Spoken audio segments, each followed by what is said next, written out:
च नमः कपर्दिने च पुलस्तये च नमो गोष्ठ्याय च गृह्याय च नमः स्तल्प्याय च गेह्याय च नमः काट्याय च गह्वरेष्ठाय च नमो हृदयाय च निवेश्याय च नमः पागुंसव्याय च रजस्याय च नमः शुष्क्याय च हरित्याय च नमो लोप्याय चोलप्याय च नमः ऊर्म्याय च सूर्म्याय च नमः पर्ण्याय च पर्णशद्याय च नमो पघुरमाणाय च विघ्नते च नमः आखिदते च प्रखिदते च नमो वक्किरिकेभ्यो देवानागुं हृदयेभ्यो नमो विक्षीणकेभ्यो नमो विचिन्वक्केभ्यो नमः आनिर्हतेभ्यो नमः आमिवत्केभ्यः द्रापे अन्धसस्पते दरिद्रन्नीललोहिता येषां पुरुषाणामेषां पशूनां मामेर्मा रोमो येषां किञ्चन ममत या ते रुद्रशिवा तनु शिवा विश्वाह भेषजे शिवा रुद्रस्य भेषजे तया नो मृड जीवसे इमागुं रुद्राय तवसे कपर्दिने क्षयद्वीराय प्रभरामहे मतिं यथा नः शमसद्विपदे चतुष्पदे विश्वं पुष्टं ग्रामे अस्मिन्ननातुरम् मृडानो रुद्रोतनो मयस्कृते क्षयद्वीराय नमसा विधेमते यच्छं च योश्रमनुरायजे पिता तदश्याम तव रुद्रप्रणीतौ मानो महान्तमुतमानो अर्भकं मान उक्षन्तमुतमान उक्षितम् मानो वदे पितरं मोत मातरं प्रियामानस्तनुवो रुद्ररीरिषः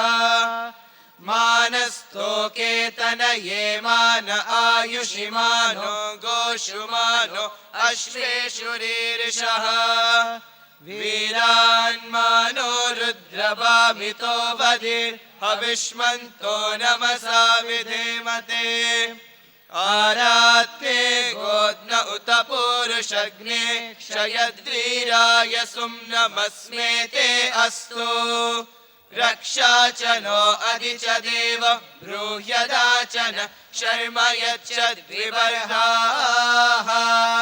स्तुहि श्रुतं गर्दसदंयुवानं मृगर्ण भीममुपहत्नुमुग्रम् मृडाचरित्रे रुद्रस्तवानो अन्यन्ते अस्मन्निवपन्तु सेनाः परिणो रुद्रस्य हेतिर्वृणक्तु परित्वेषस्य दुर्मतिरधायोः अवस्थिरा मगवद्भ्यस्तनुष्वमीड्वस्तोकायतनयाय मृडया मेडुष्टमशिवतमशिवो नः सुमना भव परमे वृक्ष आयुधन्निधाय कृत्तिं वसान आचर पिनाकं बिभ्रदागहि विकिरित विलोहित नमस्ते अस्तु भगवः यास्ते सहस्रगुं हेतयोऽन्यमस्मन्निवपन्तु ताः सहस्राणि सहस्रदा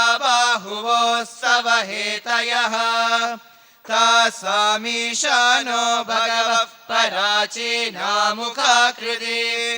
सहस्राणि सहस्रशो ये रुद्रा अधिभूम्या तेषागुं सहस्रयोजने वदन्वानि तन्मसे अस्मिन् महत्यर्णवेऽन्तरिक्षे भवा अधि नीलग्रीवा शितिकण्ठा शर्वा अधः क्षमाचराः नीलग्रीवा शितिकण्ठादिवगुं रुद्रा उपश्रिताः ये वृक्षेषु सस्मिञ्जरा नीलग्रीवा विलोहिताः ये भूतानामधिपतयो विशिखासः कपर्दिनः ये अन्येषु विविद्यन्ति पात्रेषु पिबतो जनान ये पतां पतिरक्षय ऐलभृतायव्युदः ये तीर्थानि प्रचरन्ति श्रुतावन्तो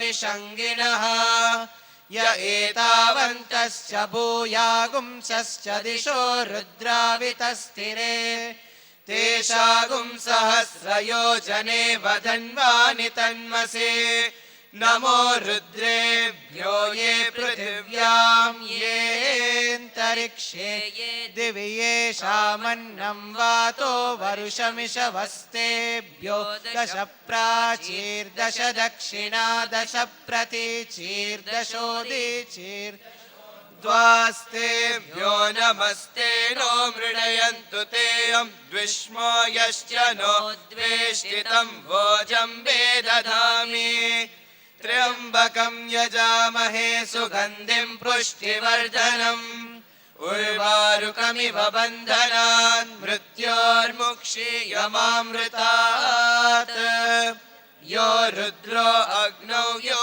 अप्सु य ओषधीषु यो रुद्रो विश्वा भुवना विवेश तस्मै रुद्राय नमो अस्तु ये ते सहस्रमयुतं पाशा मृत्यो मर्त्याय हन्तवे तान् यज्ञस्य मायया सर्वानवयजामहे मृत्यवे स्वाहा मृत्यवे स्वाहा प्राणानां ग्रन्थिरसि रुद्रो मा विशान्तकः तेनान्नेनाप्यायस्व नमो रुद्राय विष्णवे मृत्युर्मे पाहि तमुष्टु हि यस्सुषुः सुदन्वायो विश्वस्य क्षयति भेषजस्य यक्ष्वा महेशौ मनसाय रुद्रं नमो देवमसुरं दुवस्य अयं मे हस्तो भगवान् अयं मे भगवत्तरः अयं मे विश्वभेषजो यगुं शिवाभिमर्शनः ॐ शान्ति शान्ति शान्तिः ॐ शञ्च मे मयश्च मे प्रियं च मेनु कामश्च मे सौमनसश्च मे भद्रं च मे श्रेयश्च मे वस्यश्च मे यशश्च मे भगश्च मे द्रविणं च मे यन्ता च मे धर्ता च मे क्षेमश्च मे धृतिश्च मे विश्वं च मे महश्च मे संविच्च मे ज्ञात्रं च मे सूश्च मे प्रसूश्च मे सीरं च मे लयश्च मरुतं च मे मृतं च मे यक्ष्मं च मे नामयच्च मे जीवातुश्च मे दीर्घायुत्वं च मे नमित्रं च मे भयं च मे सुगं च मे शयनं च मे शोषा च मे सुदिनं च मे ॐ शान्ति शान्ति शान्तिः छन्दसां वृषभो विश्वरूपः छन्दोऽभ्योऽद्यमृतात् सम्बभूव समेन्द्रो मेधया स्पृणोतु अमृतस्य देवधारणो भूयासं शरीरं मे विचर्षणं जिह्वा मे मधुमत्तमा कर्णाभ्यां भूरिविश्रुवम् ब्रह्मणः कोशोऽसि मेधया पिहितः श्रुतं मे गोपाय मेधां जुषमाणा न आगा विश्वाचे भद्रासु मनस्यमाना त्वया जुष्टानुदमाना दुरुक्तान् बृहद्वदेम विदते सुवीराः त्वया जुष्टशिर्भवति देवि त्वया ब्रह्मा गतश्रीरुतत्वया त्वया जुष्टश्चित्रं विन्दते वसुसानो जुषस्वद्रविणो न मेधे मेधां म इन्द्रो दधातु मेधां देवी सरस्वती मेधां मे अश्विना वुभावा दत्तां पुष्करस्रजाम् अप्सरासु च या मेधा गन्धर्वेषु च यन्मनः दैवी मेधा सरस्वती सामा मेधा सुरभिजुषतागु स्वाहा आमा मेधा सुरभिर्विश्वरूपा हिरण्यवर्णां जगति जगम्यात् ऊर्जस्वती पयसा पिन्वमाना सामा मेधा सुप्रतीकाजुषन्ताम् मयि मेधां मयि प्रजां मयि अग्निस्तेजो दधातु मयि मेधां मयि प्रजां मयि इन्द्र इन्द्रियं दधातु मयि मेधां मयि प्रजां मयि सूर्यो ब्राजो दधातु हंस हंसाय विद्महे परमहंसाय धीमहि तन्नो हंस प्रचोदयात् ज्ञातवेदसे सुनवामसो ममराति यतो नितहाति वेदः स नः परिषदति दुर्गाणि विश्वा नावेव सिन्धुं दुरितात्यग्निः ताम् अग्निवर्णां तपसा ज्वलन्तीं वैरोचनीं कर्मफले सुजुष्टाम् दुर्गां देवीगुं शरणमहं प्रपद्ये सुतरसे नमः अग्ने त्वं पारयानव्यो अस्मान् स्वस्तिभिरति दुर्गाणि विश्वा पुरुष पृथ्वी बहुलान उर्वी भवातोकायतनयाय शय्यो विश्वानि नो दुर्गः जातवेदः सिन्धुं न वादुरितातितर्षे अग्ने अत्रिवन्मनसा गृणानोऽस्माकं बोध्यविता तनूनाम् पृतनाजितगुं सहमानमुग्रमग्निं हुवे परमात् सदस्तात् स नः परिषदति दुर्गाणि विश्वाक्षामद्देवो अतिदुरितात्यग्निः प्रज्ञोषि कमेड्यो अध्वरेषु सनाच्च तानव्यो चत्से स्वाञ्चाग्ने तनुवं पिप्रयस्वास्मभ्यञ्चसो भगवाय जस्वा गोभिर्जुष्टमयुजो निषिक्तं तवेन्द्र विष्णोरनुसञ्चरेम नाकस्य पृष्ठमभिसंवसा नो वैष्णवीं लोकइयमादयन्ताम् कात्यायनाय विद्महे कन्याकुमारि धीमहि तन्नो दुर्गिः प्रचोदयात् सहस्रपरमा देवी शतमूला शताङ्कुरा सर्वगुं हरतु मे पापं दुःस्वप्ननाशिनी काण्डात् काण्डात् प्ररोहन्ति परुषः परे एवानो दूर्वे प्रतनुसहस्रेण शतेन च या शतेन प्रथनोषि सहस्रेण विरोहसि तस्यास्ते देवीष्टके विधेम हविषा वयम् अश्वक्रान्ते रथक्रान्ते विष्णुक्रान्ते वसुन्धरा शिरसा धारयिष्यामि रक्षस्व मां पदे पदे स्वस्ति प्रजाभ्यः परिपालयन्ताम् न्यायेन मार्गेण महीमहीषाः गोब्राह्मणेभ्यः शुभमस्तु नित्यम् समस्तलोकाः सुखिनो भवन्तु समस्तलोकाः सुखिनो भवन्तु समस्तलोकाः सुखिनो भवन्तु ॐ शान्ति शान्ति शान्तिः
Om Shri Sai Ram.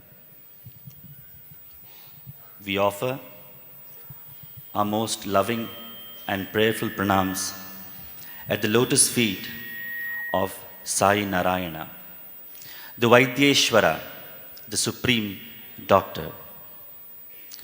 Respected elders and my dear sisters and brothers, Sai Ram to all of you. Bhagawan has often said, Sharira madhyam khalu dharma sadhanam.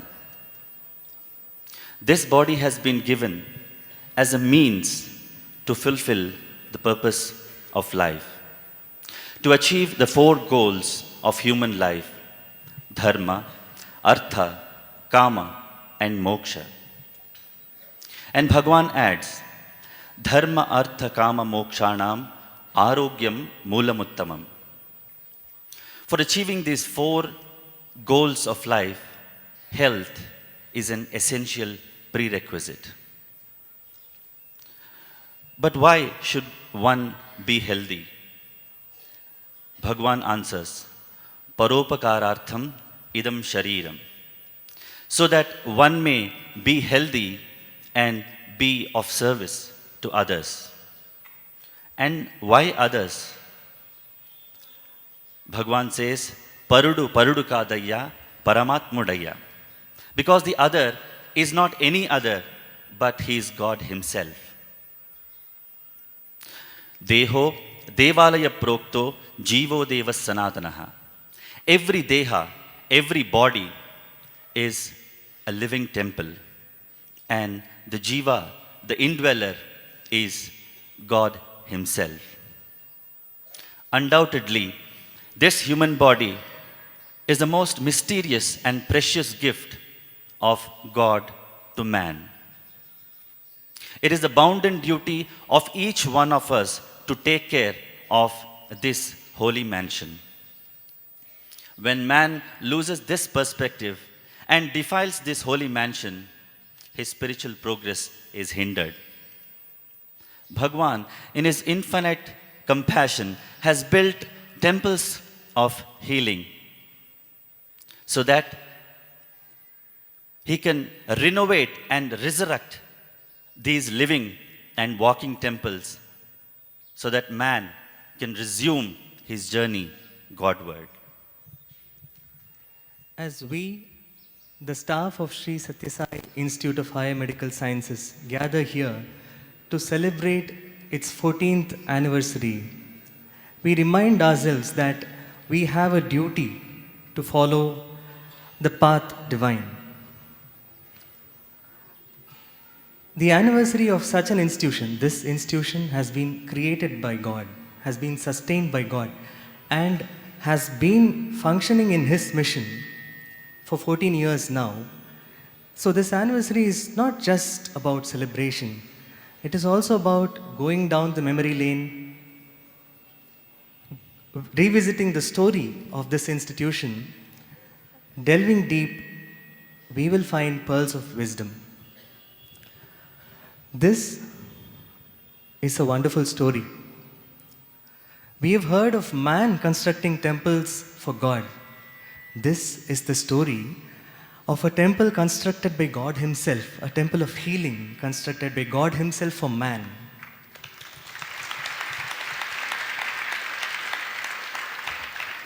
This is the story of a world teacher who brought heart to a field that has long been tempted by money and position. This is a story of miracles and of medicine. This story shall never cease to amaze, to delight, to teach, and to transform. This story began in the summer of 1999, in the month of May. Bhagawan was at Vrindavan, and one bright sunny morning, he got into his car and headed towards the industrial area. A Central Trust member accompanied him. Earlier, Bhagawan had indicated his intention to start a hospital in Bangalore. As they headed toward the industrial area, the Central Trust member pointed two possible locations where the hospital could come up. Bhagawan did not seem to be interested and did not even look at these sites carefully. The drive was over and they were returning to the ashram. On their way back, suddenly Swami pointed to a vast vacant plot and said, "This is where my hospital will come." At that split instant, the divine sankalpa was made. The shape of all the events that were to unfold in the divine drama had been determined. And the cast of all the characters, animate and inanimate, in this divine drama had been determined. And each one of their individual roles spelt out. But the first question that comes to everyone's mind is, Bhagawan had already built a beautiful hospital in Puttaparthi. Why another one? Bhagawan, let us hear to the answer in Bhagawan's own voice. పోయిన నెల నేను బెంగళూరులో ఉండినాను. Bhagawan was there at Bangalore. ఈ chief minister Patel వచ్చేసేసి Chief Minister Patil స్వామి పుట్టపర్తిలో పల్లె లోపల super speciality hospital పెట్టారు. Swami, you have started super specialty hospital there in అది Puttaparthi. పల్లెల వారికంతా ప్రయోజనం అవుతుంది. It is highly useful to rural పట్టణ people. వాసులకంతా కూడా ఏమాత్రము ఉపయోగం లేకుండా ఉంటుంటాయి. ఇక్కడ The city people there in Bangalore are not benefited. రోగం బీదవారికి వస్తుంది, షావుకారికి వస్తుంది. రోగం ఎవరికి తప్పింది కాదు. Sick and poor also suffer from diseases. కనుక ఇది బెంగళూరు లోపల ఒకటి సూపర్ స్పెషాలిటీ హాస్పిటల్ కట్టాలన్నాడు. And Chief Minister prayed to Bhagawan, we need a super specialty hospital in Bangalore. అనగా హార్ట్ కు, Heart, లంగ్స్ కు, lungs తలకు, and the head. కిడ్నీకి, మూడింటికి తగినటువంటిది పెట్టాలన్నారు. 3 specialties are going to be started there in Bangalore.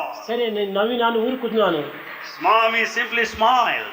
రెండవ వారమే Next week, ఆ chief minister, finance minister, secretaries, ఇంకా minister, revenue ministers, అందరూ మినిస్టర్స్ ఒక 10 మంది చేరేసేసి సిగ్నేచర్ చేసి 70 ఎకరాలు భూమిని మాకు రిజిస్టర్ చేసుకొని మాకు తెచ్చిచ్చారు.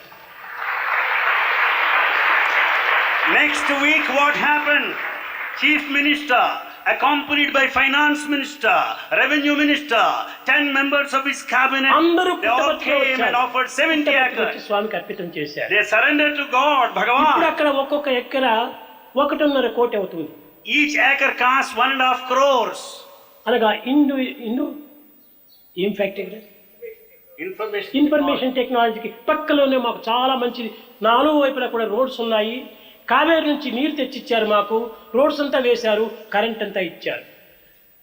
The location is very close to Information Technology Park there in Bangalore. మంచి It has got కార్యం 4 చేసేటువంటి roads వ్యక్తి మనకు outside. కనిపించడం లేదు, కానీ మంచి కార్యానికే ముందొస్తే మన దేశమంతా ఎంతైనా సహాయం చేస్తుంది.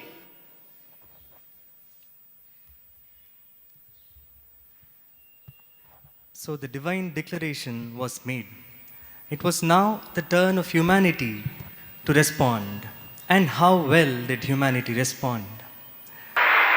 We had engineers, we had doctors, we had consultants, we had architects teaming in, we had vendors for medical equipment, everyone vying with one another to be a part of this wonderful humanitarian endeavor. But there are a fortunate few who have been handpicked by Bhagawan himself. One such fortunate architect, Sri Rajan Sood, recalls, Bhagawan told him to make a model. This was much before the construction of the hospital. He told him to make a model of the hospital. So when he came to present his model, he was pleasantly surprised. He didn't expect to see so many other models which were created by experts in that field. Swami then told him, Dekha, kitna architect, itne sara models bheja, but I chose you. What did Swami see in him, or what does Swami see in one to choose that person? Let's go to the experience of another architect who was involved in the construction of our hospital, Sri Ravi Shankar. This was during one project review meeting. A senior executive of L&T, Larsen and Toubro, who was the chief construction agency, he said, Swami, by your grace, we have a great team. What he intended to convey was that success is assured because we have a team of very talented individuals, so there is no way things can go wrong. So this is what he wanted to convey. Swami gently interjected, not great team, good team. And then he went on to explain the difference between greatness as embodied by Ravana and goodness as personified by Rama. So anybody who aspires to be an instrument in his hands, greatness is definitely not what he is looking at. All we need is goodness and willingness to invest our time and energy in his mission. Greatness will simply be added unto us. As Jesus Christ said, seek ye the kingdom of heaven, everything else shall be added unto you. Be clear and the rest will follow, is what Bhagawan exhorts. And he personally demonstrated this by personal example throughout this project. Right from the very first day when the project was conceived, every little detail that went into it had just one goal: patient first. Bhagawan was very clear that he would want nothing but the very best to be given to the poorest of the poor, his suffering children. In fact, the very first instruction that Bhagavan had given was, Bangalore bada city hai, बहुत बड़ा hospital बनाता है,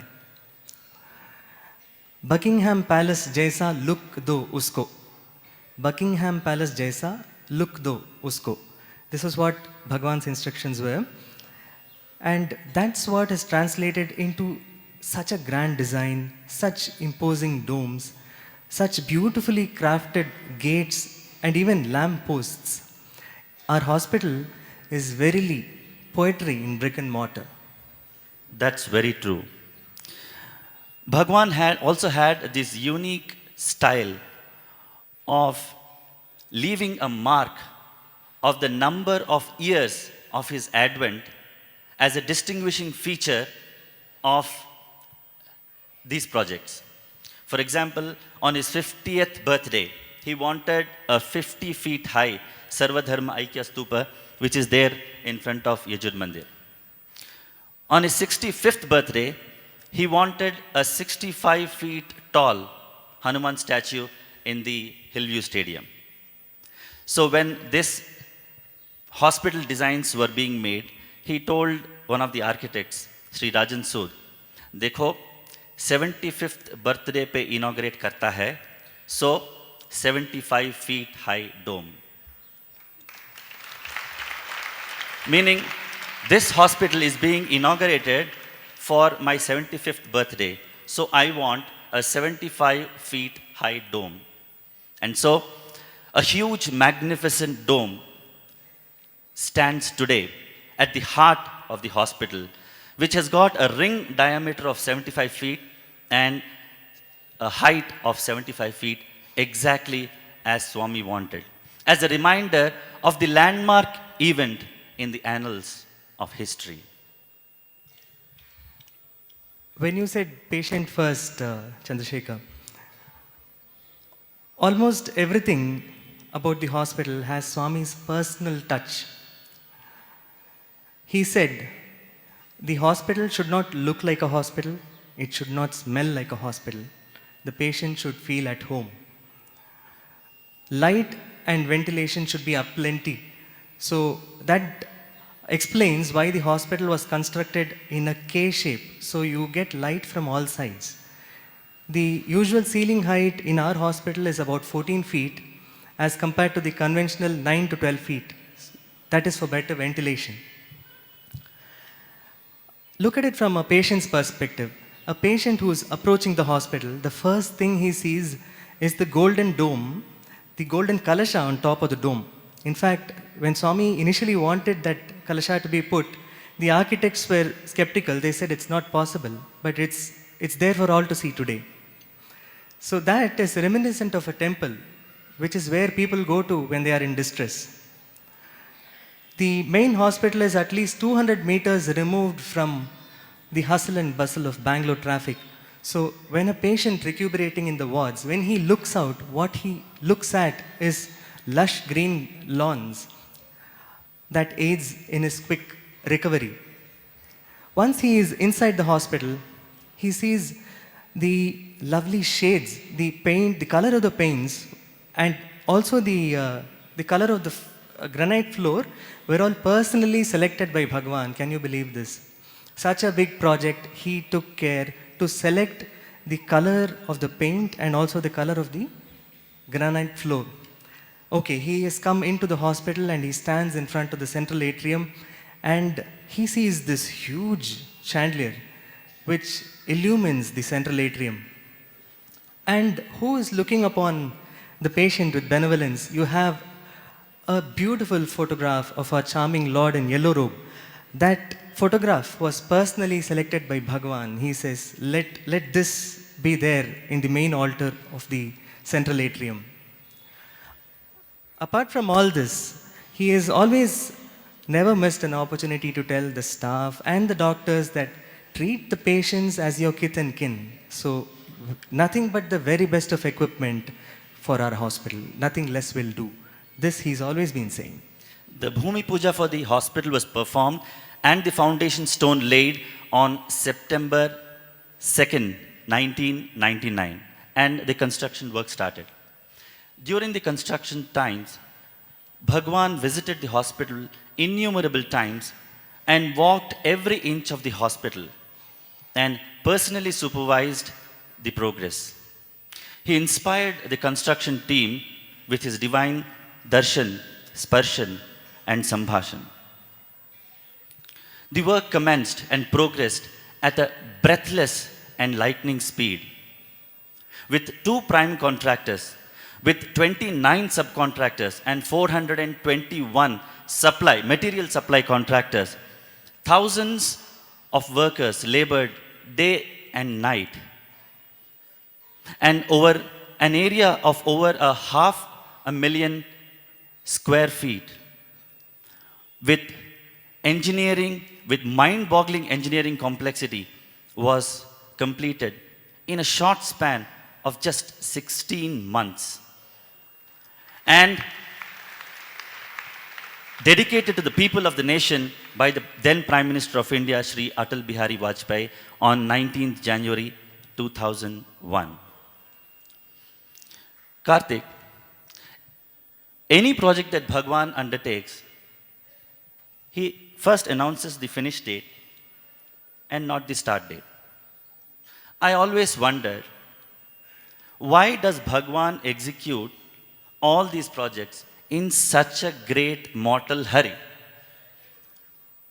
It demands such superhuman effort on part of the project team to meet the seemingly impossible timelines that he sets.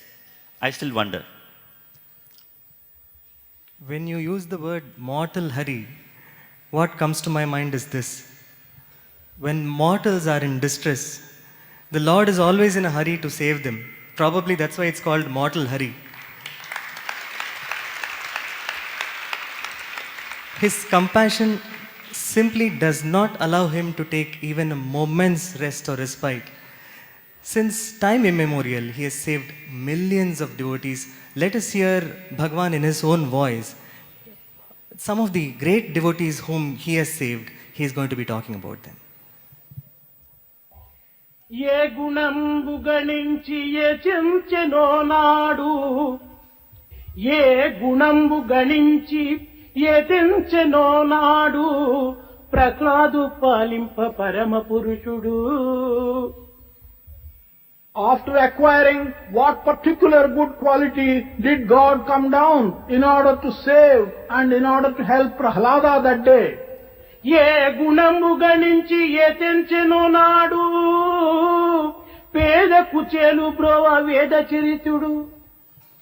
By acquiring what particular good quality did God come down to give help and save the poor Kuchela? ఏ గుణంబు గణించి యతించెనో నాడు, ధ్రువ కుమారుని సాక వైకుంఠవాసి. By acquiring what particular good quality did the Vaikunthavasi God come down that day to help the young Dhruva? ఆ గుణమే గణించి అమరవంజుడు, ఆర్త జనాథనాథుడు అనాథనాథుడు, శ్రీ సత్య సాయినాథు శ్రీనాథు, శ్రీ సత్య Sainath Srinath లోకనాథు, Sachidananda Murthy Puttaparthi సత్యక్రవర్తి.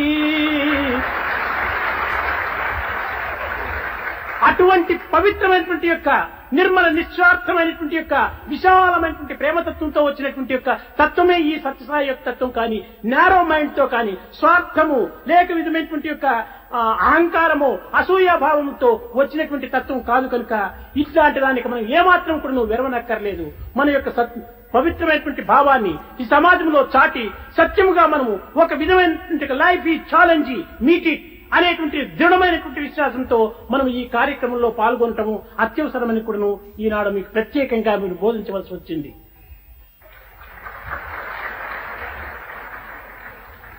By acquiring the very same noble qualities, Sathya Sai is God come down from his abode of heaven to save mankind and to be able to tell you what is good conduct and to be able to tell you to give up your selfishness, to give up your ego, give up your bad qualities, broaden your vision and serve humanity in order to make you do that and make you realize that life is a challenge and meet it. That is how Sathya Sai has come as an avatar. Life is a dream, realize it. Life is game, play it. Life is love, enjoy it. What a divine assurance from the emperor of Puttaparthi, that he is Anathanatha, that he is the savior of all the destitute and the forlorn, that he has come to rescue all those who are in need and suffering. The sense of urgency that Lord Vishnu showed when he rushed to save Gajendra from the clutches of the crocodile.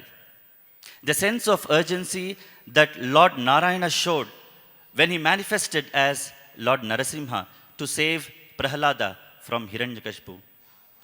Bhagawan demonstrated the same sense of urgency in each and every project that he undertook to save mankind.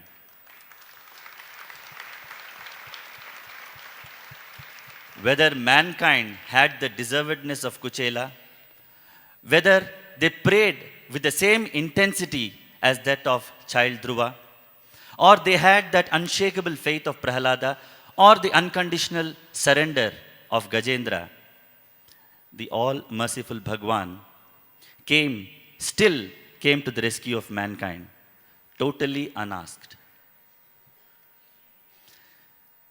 No reason for his love, no season for his love. There is no limit to his karuna. Talking about his karuna, Chandrasekhar, there was once a group of officials who had visited Bhagawan to take a look at the model of this hospital before it was constructed. And seeing the shape of the alphabet K, one of them remarked, K for Karnataka, meaning that the hospital was Bhagawan's gift to the state of Karnataka. Bhagawan was quick to remark, K for my Karuna. His Karuna, which is universal, which cannot be contained by geographical borders and man-made distinctions of caste, creed, color, religion, etc. The hospital is verily an embodiment of that karuna. And why will it not be? For Bhagavan himself was love walking on 2 feet. He is the very embodiment of daya and prema. Dayaku premaku roopu dalchina daivama sai daivama. Dayaku premaku roopu dalchina daivama sai daivama. Dayaku premaku roopu dalchina daivama sai daivama. Dikkuleni dina janula bromavachina daivama ma daivama sai daivama ma daivama sai daivama. Dayaku premaku roopu dalchina daivama sai daivama.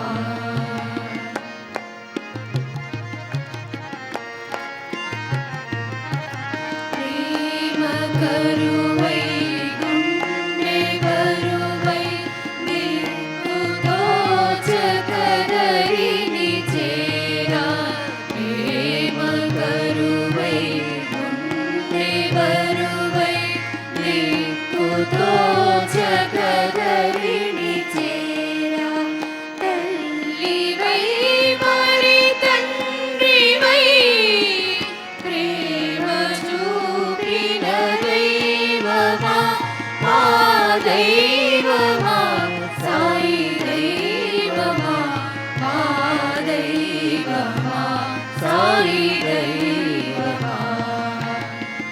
దయకు ప్రేమకు రూపుదాల్చిన దైవమా సాయి దైవమా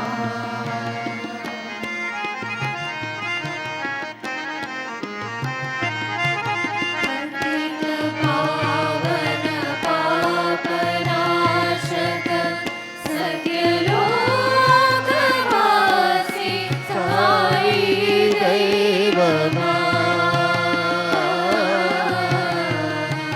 కరుణ చినికి కైవల్యమొసగే సాయి రూపా దైవమా మా దైవమా సాయి దైవమా మా దైవమా సాయి దైవమా దయకు ప్రేమకు రూపుదాల్చిన దైవమా సాయి దైవమా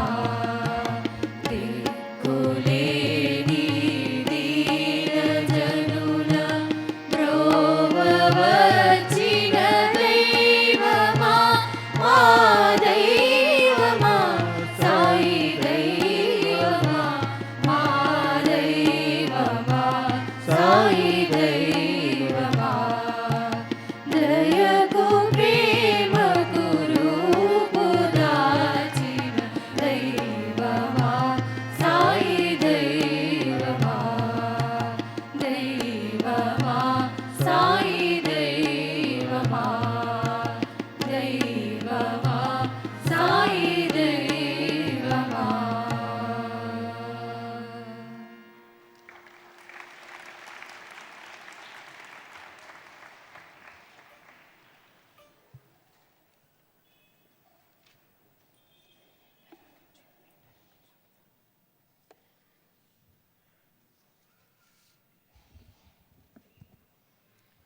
My dear Swami, tomorrow your youngest daughter from Whitefield celebrates her 14th birthday. 14 years of hope and happiness to a million lives. 14 years of a million smiles across the world, irrespective of caste, creed, or nationality. 14 years of divine grace and infinite mercy, Swami, which we experience as staff of the hospital at each living moment. 14 years of bringing us together, this sea of white and pink together, and helping us stick together through thick and thin, guiding and caring for us at each living moment. But more than anything, Swami, as I stand here today, for us doctors from the hospital, and I speak on behalf of all the doctors here, we realize that it takes much more effort than just a medical team to put a patient back onto his feet. That is a Herculean task. And it takes the yeoman sincere efforts of each one of the staff sitting here, Swami, today. Your nursing staff, your administrative staff, your sevadals, your canteen staff, your lab staff, your ward boys, people standing at the gate, your watchmen, each one of them. Forgive me if I have skipped out any of them, but it takes each and every one of them, Swami, to combine with our medical efforts to put that patient back onto his feet. These efforts go unthanked for, unseen by the patient who sees only the doctors coming to the fore. As I stand here, Swami, today, I thank you on behalf of all the doctors for giving me such a wonderful team, such a wonderful Sai family to envision and achieve your goals of care and cure. In as much as I say this, my Sai family, in as much as I say this, all this comes with a price. You must realize that you are not here just by chance. You are not all here brought just by chance. It's not luck by chance. We have to understand that at each living moment of our life, that we are not working in a temple of healing because it gives us a means of livelihood, to earn our daily bread. We have to be grateful that the Master himself chose for us this path of salvation. And bringing together all of us here at the hospital is simply Swami's way of teaching us that the practice of medicine, my friends, is not a practice of disease. It is not about IV injections or pills or CRT, pacemaker, minimally invasive VATS, this and that. No. It is simply about how much we love a patient, how much we care for him, how much pain we feel when we take that second jab of a needle when the first didn't go well. How much pain it feels here, how much pain it feels here. How much we really stand up and say, and stand there and say, Swami, I follow what you say, when we say that sacrifice is the hallmark of our profession. How much of us really practice that? How much of us really believe that medicine is not built on a business contract? It is built on a covenant of faith between us, the giver, and the given sitting there. How much when we say that we treat patients from across the country without any particular language barrier, why do we not forget that disease and medicine knows no language? Love, acts of love, over 14 years, need not speak any language. When we were discussing with each other what we are going to talk to you about today, is it just about the dome area and the edifice? Is it about the world-class surgeries that happen at the hospital? Is it about the world-class infrastructure that our master provided to us? We decided that we are going to talk about something which was much more about someone who was much more closer to you, Swami. We are going to open up the Sathya Sai treasure chest today, the asset of the hospital. We are going to talk about the patients of the hospital. We are going to be talking about, me and a few speakers after me, will be talking about what in real life, flesh and blood terms, faith and surrender have taught us. It is not going to be about what the hospital has done to the patient. It's also going to be about what the patient has done to the doctors of the hospital. And that, in real sense, is transformation. When a patient comes from the end of Bengal or from the other end of Himachal or from the end of Gujarat, he does not come here having seen the edifice of the hospital. He does not come here having heard about the world-class surgeries in the hospital. He doesn't come here about the world-class infrastructure in the hospital. He comes there simply because Swami is there. And when we work in that hospital, my friends and my Sai family, let us not forget that faith entrusted is not in us, it's in Him. And we are the instruments, and we have to live up to that at each living moment of our professional lives.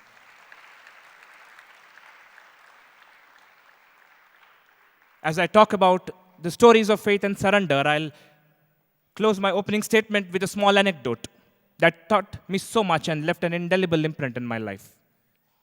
This is about a storm-ravaged couple from Orissa, 2006. I take you back 8 years in time. There was a fire and then. Half of coastal Orissa was knocked out. And this was about a couple, 27-year-old. Then, 3 years down the line, 2009, when they visit, I was in my first year of cardiology, they visit the hospital with a child who had tetralogy of Fallot. She was a blue baby, and she needed surgery. And in quest of that surgery, they had sold every single pie they had.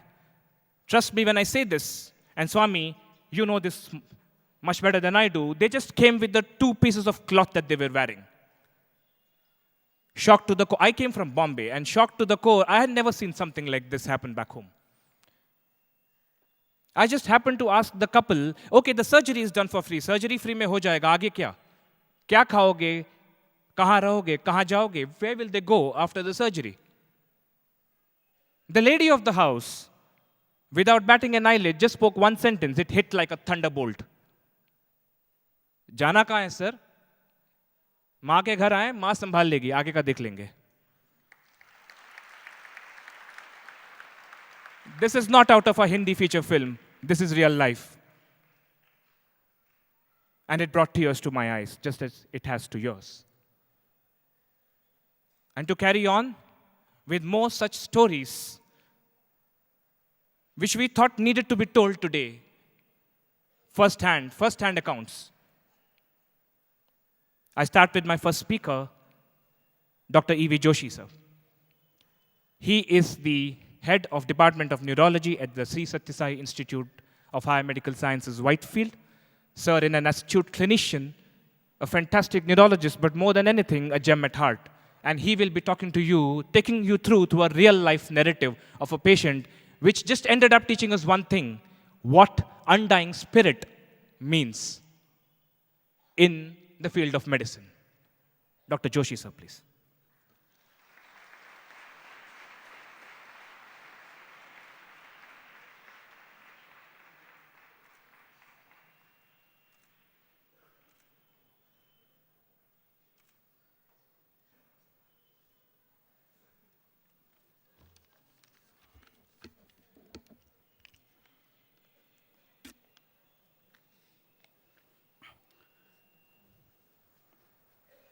Sairam to all.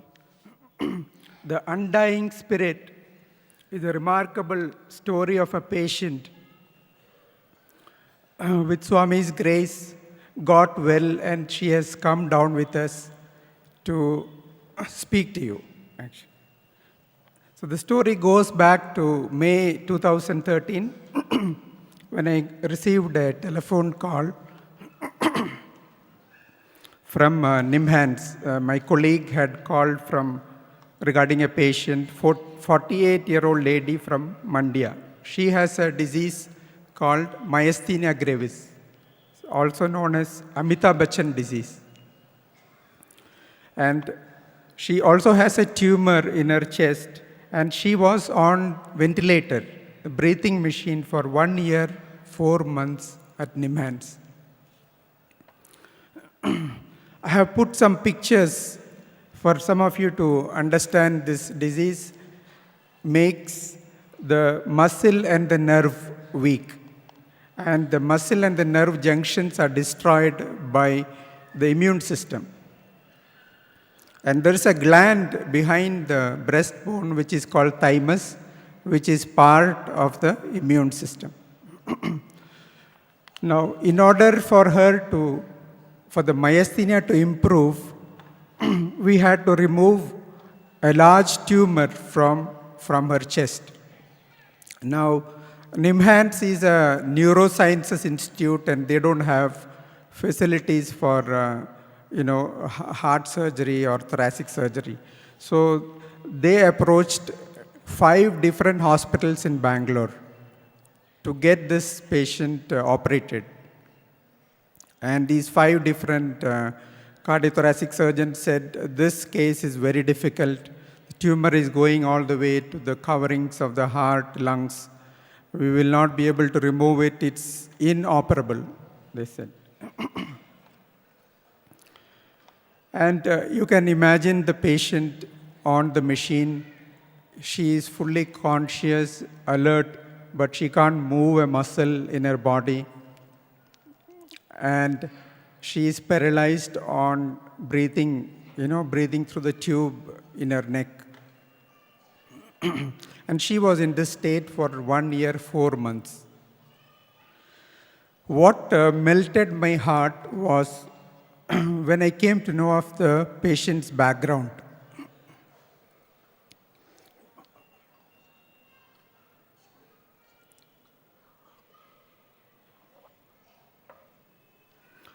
Her husband had died in a car accident, and she was disowned by her husband's family based on horoscope. And she and her only son, 15-year-old, moved to a small rented house, and she sustained on a small job.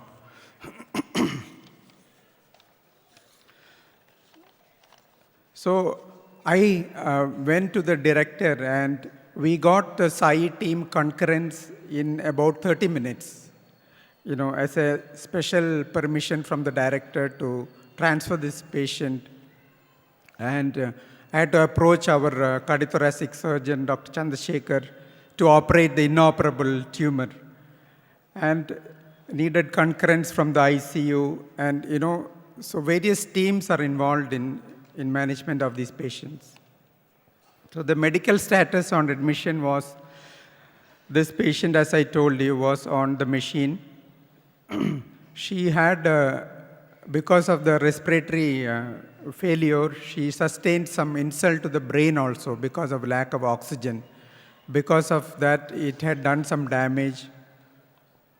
And above all, she was very anxious. She was getting these panic attacks, and she was on several psychiatric medications to control her anxiety. Within 5 days after the patient was transferred to our hospital, Dr. Chandrasekhar and the CTVS team could remove the tumor entirely. However, there were complications which needed a second surgery after about a month. And the patient was in the ICU for about 3 to 4 months, breathing with the machine.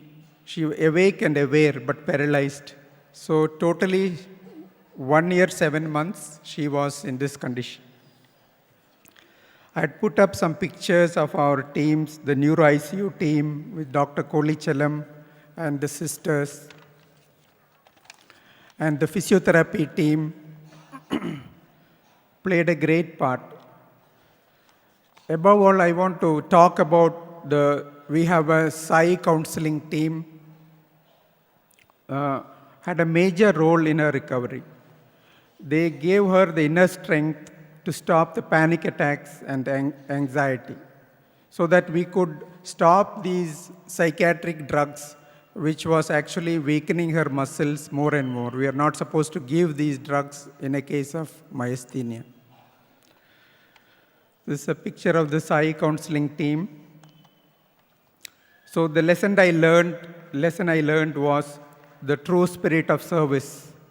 And the final slide, the only son got his mother back. And this patient has come with us, and she would like to share a few words with you. And I invite Pushpavati to come to the dais and speak a few words.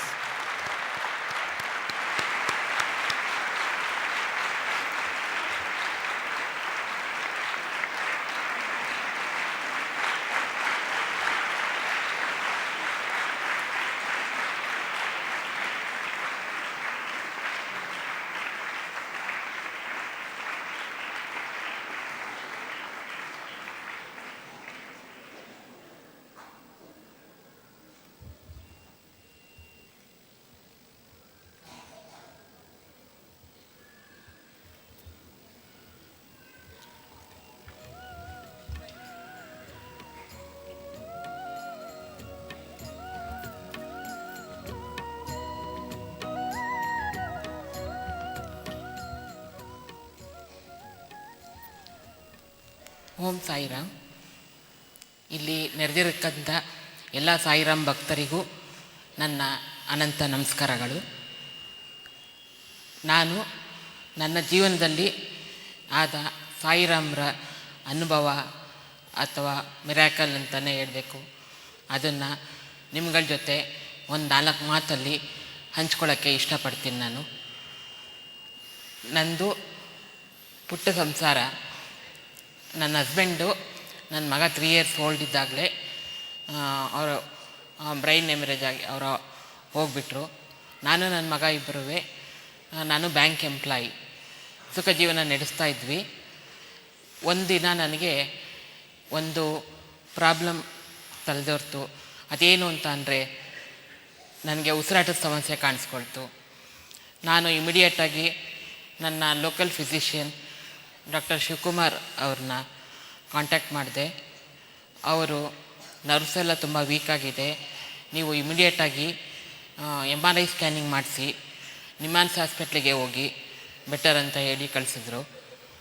ನಾನು ನಿಮ್ಹಾನ್ಸ್ ಹಾಸ್ಪಿಟ್ಲಿಗೆ MRI ಸ್ಕ್ಯಾನಿಂಗ್ಗೆ ಅಂತ ಹೋದಾಗ ಅಲ್ಲಿ ನನ್ನ health condition ತುಂಬ poor ಇದೆ ಅಂತ, ನೀವು ಇಮಿಡಿಯೇಟಾಗಿ ICUಗೆ ಜಾಯಿನ್ ಆಗಬೇಕು, ನಿಮಗೆ ಬ್ರೀತಿಂಗ್ ಪ್ರಾಬ್ಲಮ್ ಇದೆ, ವಿತೌಟ್ ವೆಂಟಿಲೇಟರ್ ನೀವು ಇರಲಿಕ್ಕೆ ಆಗಲ್ಲ ಅಂತ ಹೇಳಿ ಇಮಿಡಿಯೇಟಾಗಿ ನನ್ನ ICUಗೆ ಶಿಫ್ಟ್ ಮಾಡಿದರು.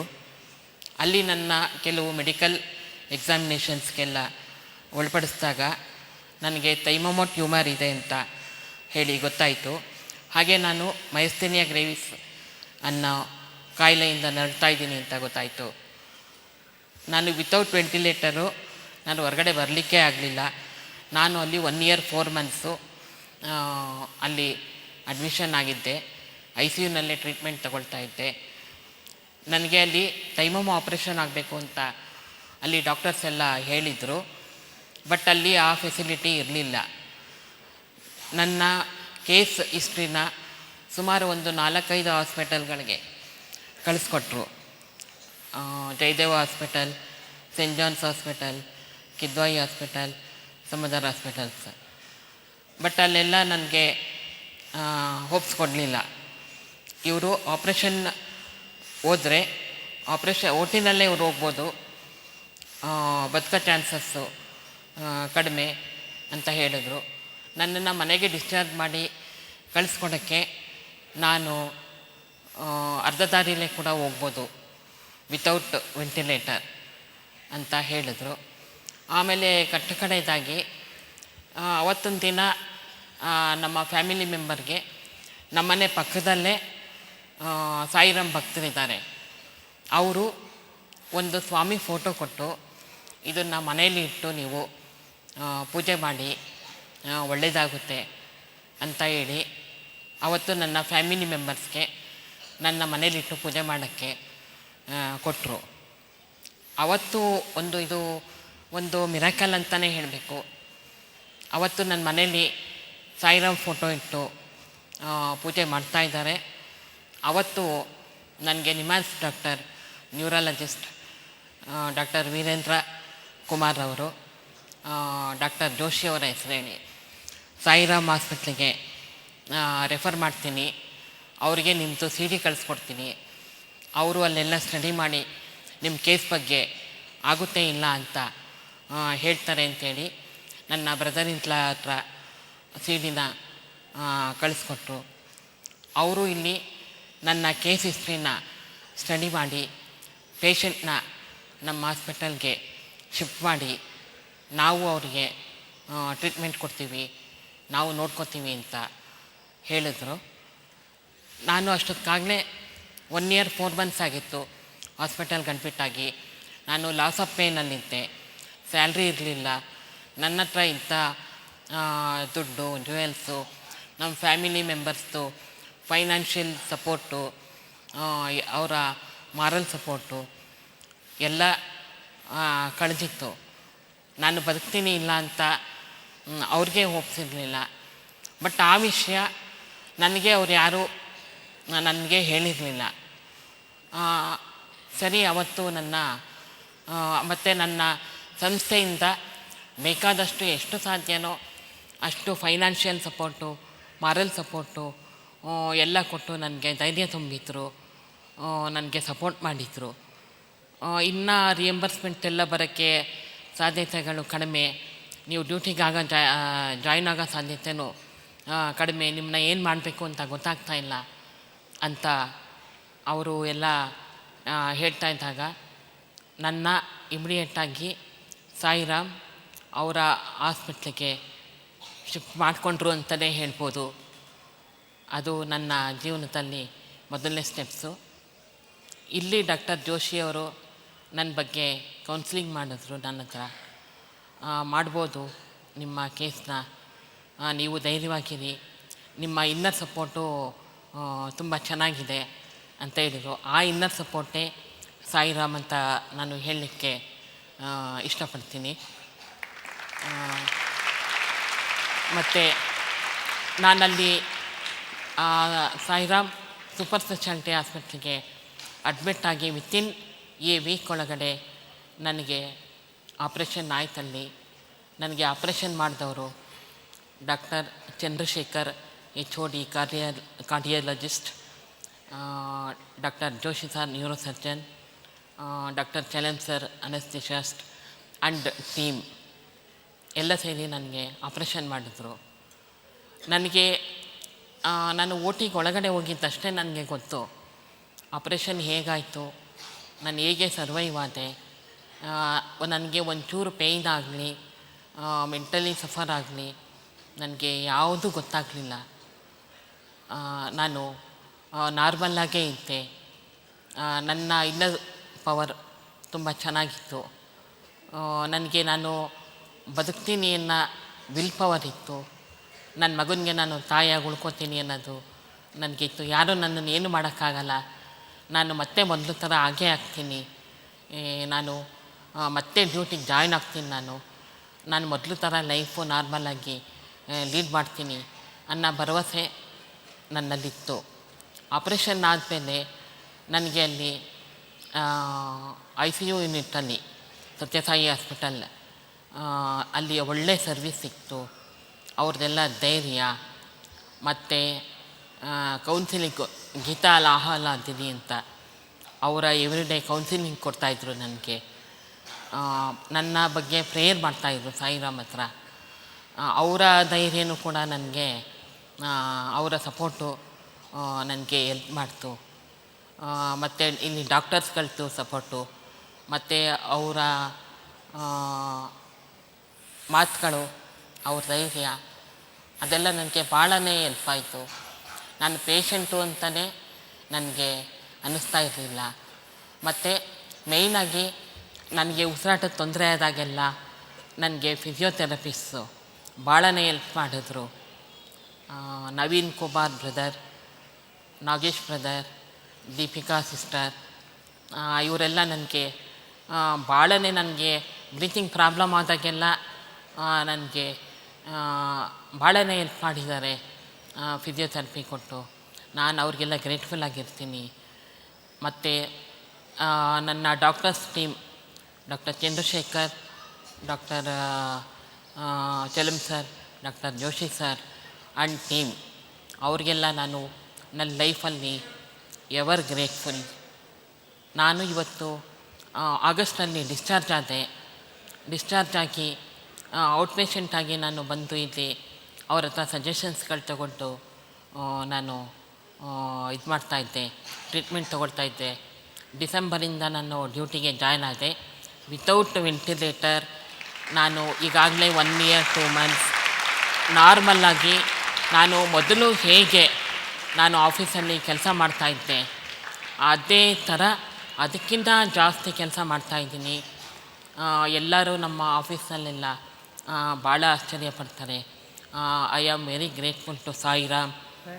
ಅವರೆಲ್ಲರೂ ನನಗೆ, ನೀವು ಮೊದಲು ಥರ ಈ ಸೀಟಲ್ಲಿ ಬಂದು ನೀವು ಮೊದಲಿನ ಥರನೇ ವರ್ಕ್ ಮಾಡ್ತಾಯಿದ್ದೀರಾ, ನಿಮ್ಮನ್ನ ನೋಡಿದ್ರೆ ನಮಗೆ ಭಾಳ ಖುಷಿಯಾಗುತ್ತೆ. ನೀವು ಮೊದಲು ಥರನೇ ಆಗಿದ್ದೀರಾ.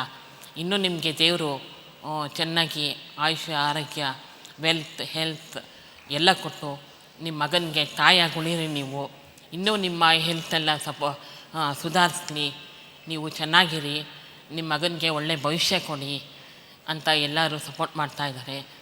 ಇಲ್ಲೂ ಕೂಡ ನನ್ನ ಮಗನ ಫ್ಯೂಚರ್ಗೆ ಹೆಲ್ಪ್ ಮಾಡ್ತೀವಿ ಅಂತ ಎಲ್ಲ ಹೇಳಿದ್ದಾರೆ.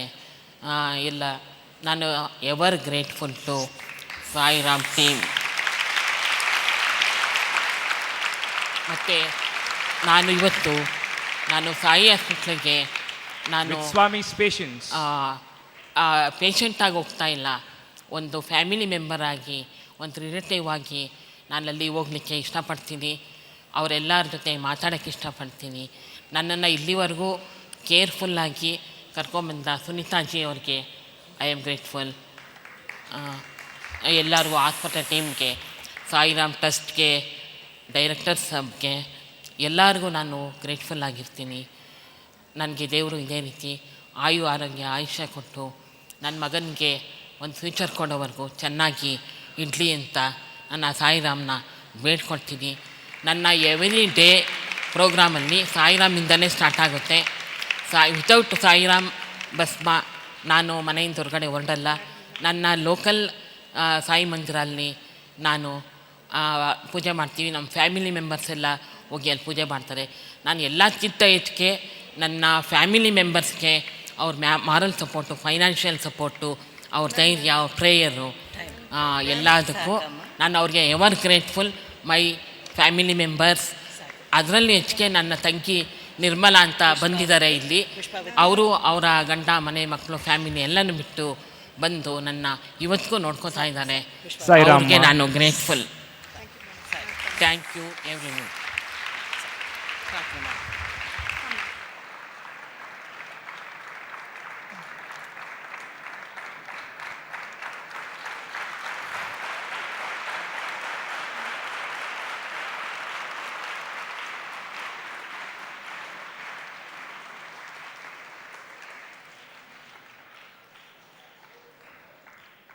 As a doctor, I can relate what happened. It does not matter if she spoke Kannada, which is a local language, and many of you didn't understand. It doesn't matter.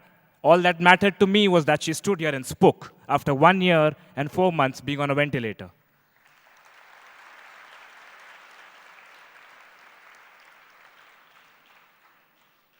She showed tremendous courage when she was on a ventilator. We actually filmed all this when we were back in Whitefield, and we thought we'd show the film.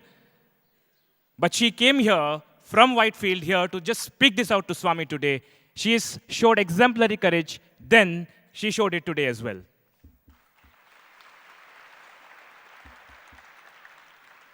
Thank you, Joshi sir. The World Health Organization, our apex body in medicine, defines health as a state of physical, spiritual, social, and mental well-being, and not just an infirmity and disease absence of that. That's a tough definition coming from a textbook of medicine. Swami put it very simply many decades ago. It is the healing of body, mind, and spirit, expressed of one single statement. But modern medicine took it much longer to understand about that spiritual dimension of health. Yes, we can treat medicines, but when we touch with our medicines is only the physical dimension of health. And a lot of it goes untouched. Cure to healing, that transformation of cure to healing has to happen only when that spiritual dimension is touched. Taking a cue from Swami's directive about integrative holistic healthcare, I have a very blessed couple here who actually started the Department of Counseling at the hospital, Shri Umesh Rao sir and Geeta Rao auntie. Taking a cue, as I said, from Swami's directive to them to start a Department of Counseling, this couple actually went to the extent of taking training themselves at this age, pardon me auntie, but at this age, to actually go to Belgium and get trained by the world's best neurophysiologist, Dr. Mia, who believes that the treatment happens with treatment of the soul, not of the ailing body alone. Any patient who's sitting here, any patient, any attender who's sitting here, who's been back at Whitefield will tell you that the counseling department just does work much more than just verbal counseling. It's about resurrection of the body and resurrection of the soul. There is so much more that this wonderful department does, and to talk about that, I invite Shri Umesh Rao sir and Geeta auntie to share their experiences in the Temple of Healing. Uncle, please.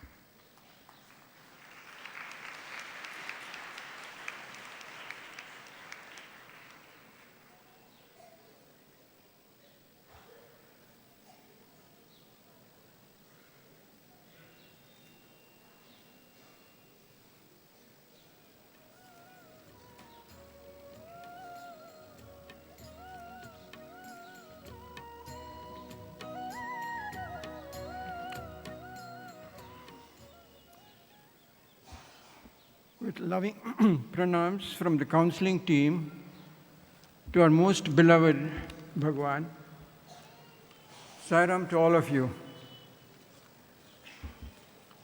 This is an appropriate occasion to share some gems of Sai wisdom pertaining to counseling, garnered from the Lord Himself, while He lovingly planted, nurtured this unique child of His, the counseling department. He asked, "What makes our institute a temple?" And Himself answered, "Love, compassion, empathy, understanding. This is the role of the counselors," He said. Why can't you put yourself in the position of the patient? Why can't you feel his grief and pain? Why can't you inspire him to smile and to think positive? Then he told us, yes, you can, if you surrender to him and let him work through you. and let Him flow through you. Thus, He led us to the counseling, the Sai program. He told us, love is a gift of God instilled in every heart, which overcomes the greatest difficulties. Love is the essence of divinity. Caring for others, he said, is service, but when you render service with love, it becomes seva. He told us, while counseling, listen carefully with love. While speaking, remember you're representing Swami, not merely in words, but also in your actions. The patients must feel that if the counselors can speak and conduct themselves so sweetly, how much more would their God be? Practice what you preach, Swami said, for which the most appropriate method was experiential learning, which is the essence of Sai counseling.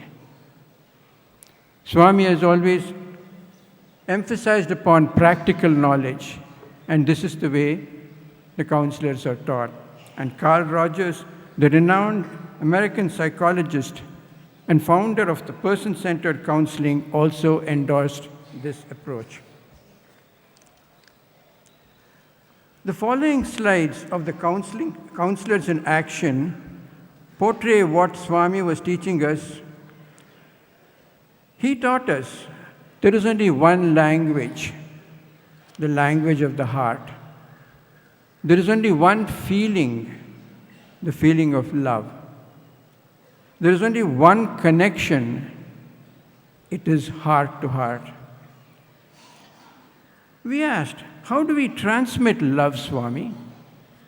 By empathizing, by responding positively, by spreading smiles and comfort. How do we transmit peace, Swami? By being peaceful yourself. You find peace when you surrender. When you surrender, I work through you.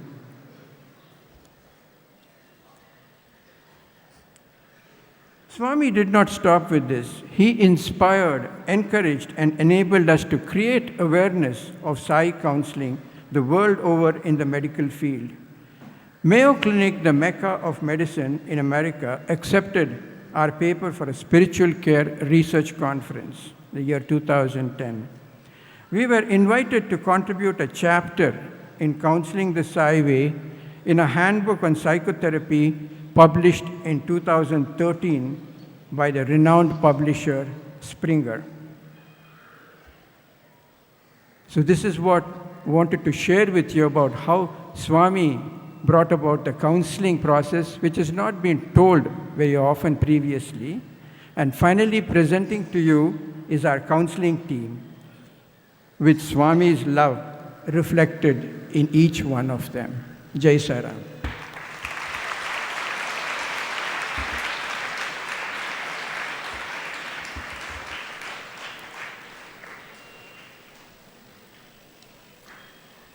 I offer my humble pranams at the lotus feet of our beloved Lord, Sai.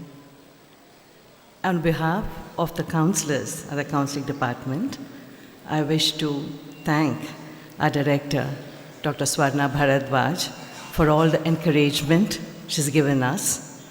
I wish to thank the trust for the support they have given us, and not to forget Dr. Sathya and Dr. A.S. Hegde, and above all, the entire team of staff of Sri Sathya Sai Institute of Higher Medical Science.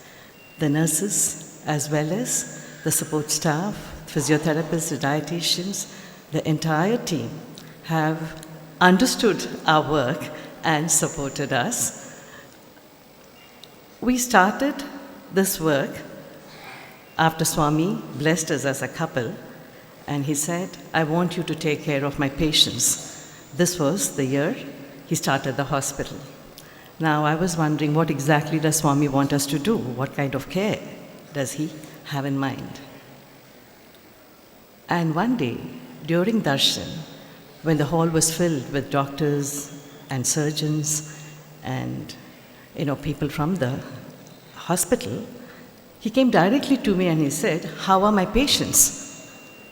Now, this really made me think, and I understood he wanted us to really apply our mind, and he would be our guiding star to help us do what he willed us to do. So with his divine sankalpa, we started doing a little bit of intense research work as well as constant journeying with the patient. Journeying with the patient is what has taught us what we call today as counseling the Sai way. 5 years, just 4 counselors, we would go there. Mrs. Usha Punja, Srimati Ramani Surya Narayana, and I would put in 6 days a week, and my husband would put in about a couple of days a week. But what came of it is a beautiful model which we could teach others. So the 6th year, we started training people who had the inclination to serve Bhagawan selflessly. And that's how the first batch of counselors came to. Coming back to the patient Pushpavati, the counselor's perspective is something which you all need to know. The doctor has given his view, but how exactly did I perceive Pushpavati when I was called by the nurse in ICU to go and see her? She couldn't talk. All that she did was she was able to maintain a direct eye-to-eye contact with me in the ICU. And we had already spoken to her and her sister. So we have this system of trying to look at the strengths and weakness of each individual. As far as vulnerability goes, their vulnerable side is one part of the story, but we look at the strengths. What exactly is this lady's strength? What exactly gives meaning to her life? That was what was the question on top of my mind. But of course, with Swami's compassionate look, we have learned a lot. With Swami's loving, healing touch, we as individual devotees have learned a lot. Through Swami's darshan, we've learned that which we call as self in presence. So we carry this with us whenever we meet a patient, and our interaction is filled with nothing else but Swami's divine presence. Our love for Swami, I think, is reflected when we go and meet a patient, and that's exactly what happened with Pushpavati. We have the 4 dimensions to existential well-being: the physical, the social, the psychological, and the spiritual. Physically, she was battling for life. Socially, she was estranged from her husband's family, and that's what was really gnawing at her. And she couldn't forgive them for the way they had treated her 3-year-old child and the way they treated her. She, of course, had this inner spirit, a fighting spirit, which she could really bring to the core. And that was one of her strengths. Psychologically, the past hurt and the sudden loss of her husband was truly bothering her. And spiritually, she was unable to connect to her inner world due to the challenges of her outer world. So this is how every counselor studies a patient, to this depth. So then when understanding happens, we bring Swami into our mind and our heart just expands with love. And this is the love and the healing touch which starts healing the patient. There was just silence in that ICU ward when I just touched her. And she started weeping just by that touch. And maybe that's when the healing began. It is only Swami who knows how to heal, whom to heal, and when to heal. I definitely have to share one other story of an atheist. People who do not believe in God are quite challenging to the counselor. it's easy for us to say, tell a patient who already believes in a God of their choice, whether it is Allah or Jesus or their own Ishtadevata, to connect to the God. They do that quite fast. But here was an atheist from West Bengal who just did not believe in God, did not believe in human kindness, but who needed a bypass surgery, and he did journey through our hospital. And I think every individual who came in contact with him, Swami spoke through each and every individual. And that brought about the transformation of his heart. The physiotherapist, the dietitian, the doctors, of course, the surgeons, the nurses, and all the other departments of our hospital just treated him with a lot of love. And when Swami says love definitely heals, it was this love which started showing light in his path. Light always shines through the cracks of a pot. So now his strength was when he interacted with people who selflessly loved him. And he caught on to that and he said, I have heard people say of Manava Seva being Madhava Seva. But in this hospital, I see Madhava himself serving Manava.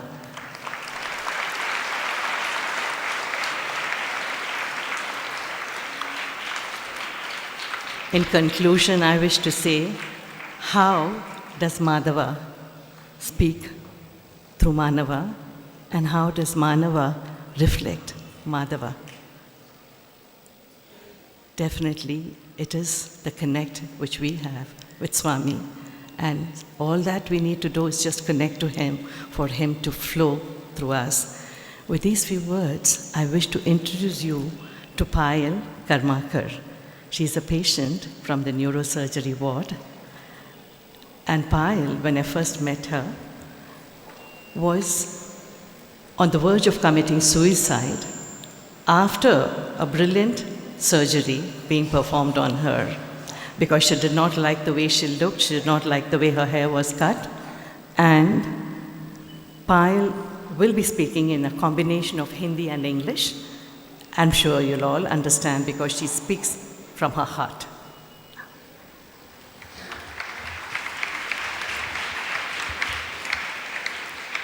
ओम साई राम। सबसे पहले मैं बाबा को प्रणाम करना चाहता हूँ। मैं पायल Karmakar waste Bengal से आया हूँ। मैं एक न्यूरो पेशेंट थी। इधर आने के बाद मुझे अपनी बीमारी और मन की डर से छुटकारा मिल गई है।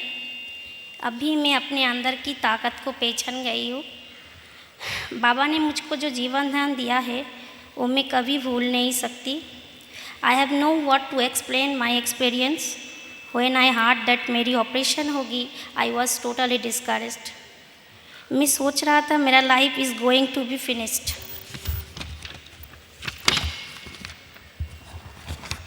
But I got courage when I entered the hospital. Actually वो मेरे लिए हॉस्पिटल नहीं है, वो एक मंदिर है. I got lots of love from everyone. Especially my counseling Geeta auntie and doctor. इधर मुझे एक ब्रीदिंग का एक्सरसाइज सिखाया है जो मैं अभी उससे मुझे बहुत आराम मिलता है. I have realized that only because of my illness I could meet so many wonderful people. Now I am very happy to be a part of the Sai family.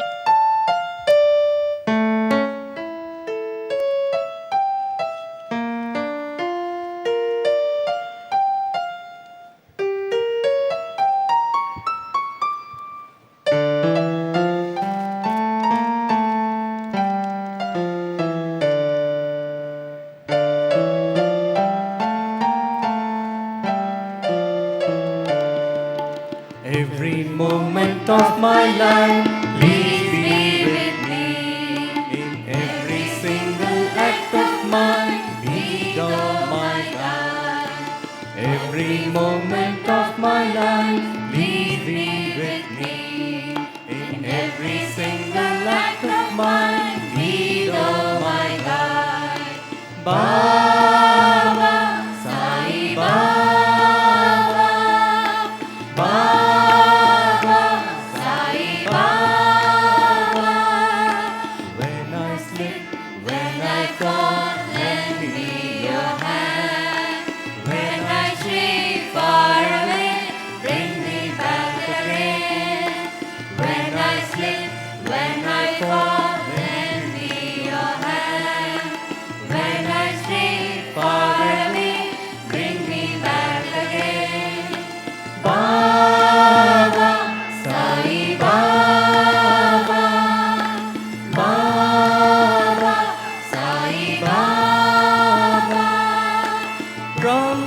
darkness into light. Lead me, Father, from the darkness into light. Lead me, Father, from a real to the real, from a real to the real.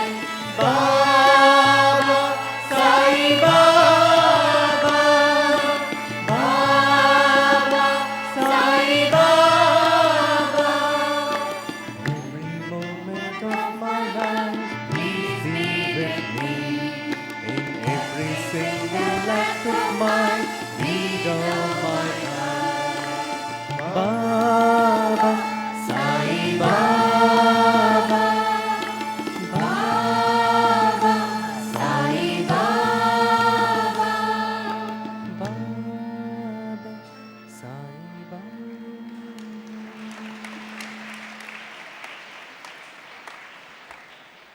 Swami, please be with us through thick and thin, at all times, guiding and sharing your love with us.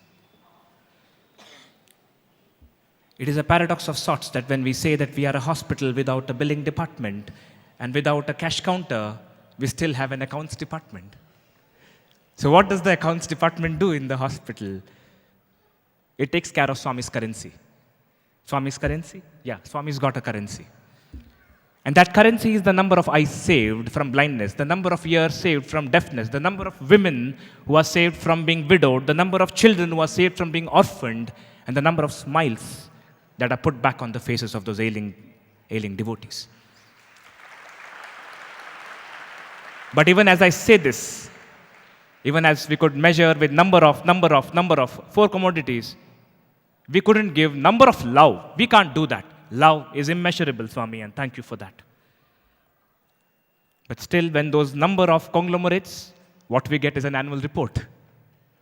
And to present that annual report, I invite on stage our most beloved and respected director, Dr. Swarna Bharadwaj ma'am, a stalwart in the field of medical sciences, a great teacher, but more than anything for us from Whitefield, a very respected mother figure. And after which we will also have the release of our newsletter from SSSIHMS Whitefield, Manohriday. Madam.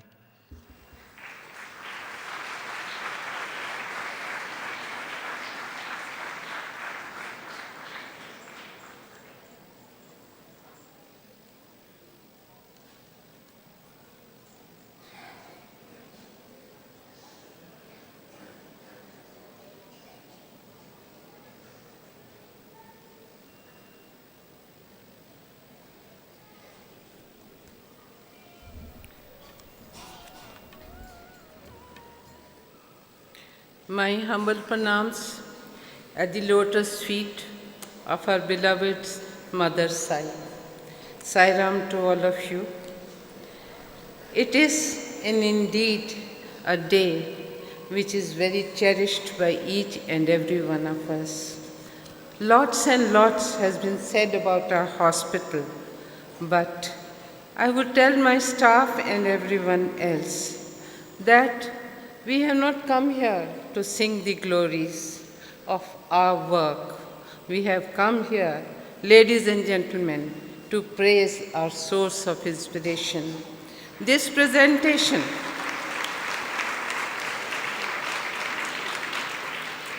is a presentation of gratitude to our beloved Master. Like every year, I'd like to give you in brief what Swami has done for us. Let me begin first with the story of Pushpavati. When Dr. Joshi requested that we should take this patient in, not only because of a medical rarity, but because of her personal reasons, I heard Swami say, why? Why are you in doubt? I am the super master, I am the super healer, I am the super surgeon. What is there? What are you thinking? And spontaneously it came yes.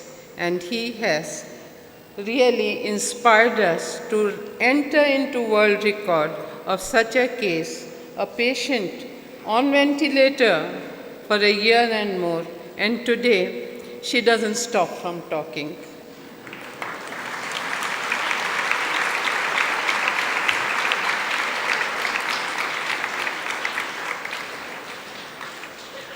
It is my proud privilege indeed to welcome each and every one of you to our stories. I'll present a brief report on the year that has gone by and with hope for the next one to be even better.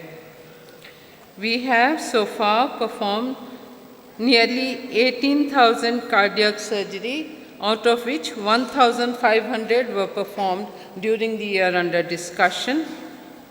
20,000 neurosurgeries, out of which 2,000 in the previous year, and 4,027 cardiac catheterization, and so far we have a record of having done 45,000 cardiac catheterization so far.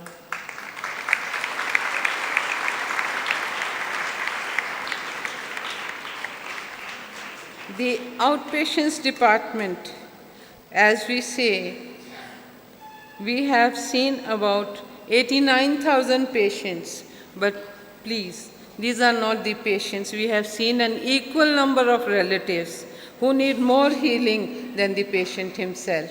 And what inspired us was the love that they gave us in turn, in terms of what Payal and Pushpavati has just said. To cut the long story short, as we are running behind time, we have had the best of equipments, a MRI, a CT scanner, a biplane cath lab, and all these have cost the trust and our beloved Swami crores of rupees. We don't measure in terms of rupees, as already said, but the first-class care which results in transformation of hearts and body and mind, we have invested heavily. A word of caution to all of us: hospital work is long, long and deep. Brothers and sisters, we have miles before we sleep. We have achievements of staffs and students. Cardiology department has conducted 3 remarkable workshops. Everybody was full of surprise as to how we are able to render such care, such academics, such excellence, and above all, serve love. Everybody got converted, the doctors to the foreigners who visited, and that was the real transformation. Neurosurgery and anesthesia and radiology and CTVS department are not far behind. The time does not permit me to go into details, but they have done an equally remarkable work in terms of conducting workshops and CMEs, which has made our presence felt world over. We have publications, 12 publications in international and national journals, 7 educational exhibits, which won Certificate of Merit, 23 national level of presentations, and 1 prize for the coronary cardiology department for Dr. Riaz Mujamdar. DNB, very proud to say, I've been associated with DNB for long years, and there is no institution so far that has produced 100% results. And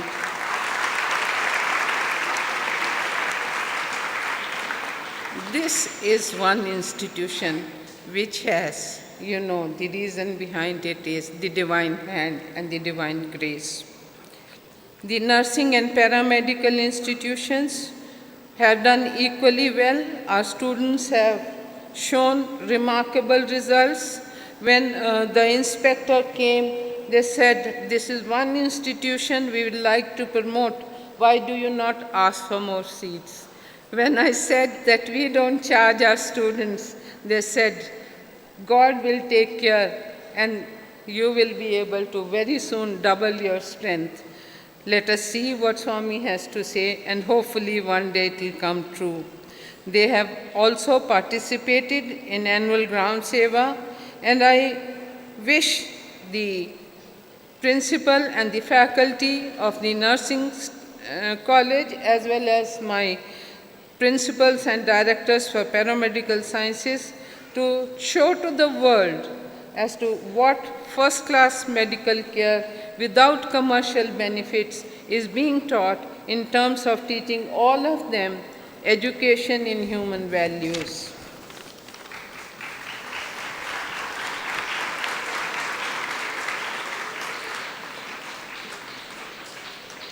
This is time for me to express my gratitude not only to Swami, but my personal gratitude to each and every member of my staff, the Sevadals, the counseling team, and above all, the visiting doctors and the young IT professionals who like to spend a day with us and wish to know whether they can sweep our floors or they would like to contribute in terms of professional competence.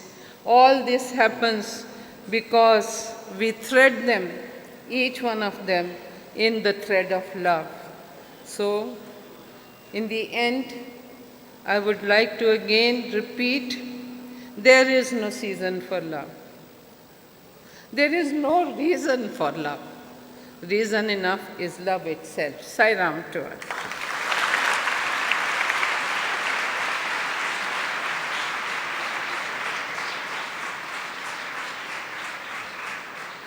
We can have now the release of Manohriday, our magazine from Sri Sathya Institute of Higher Medical Sciences, Whitefield. I request Madam to do the honors.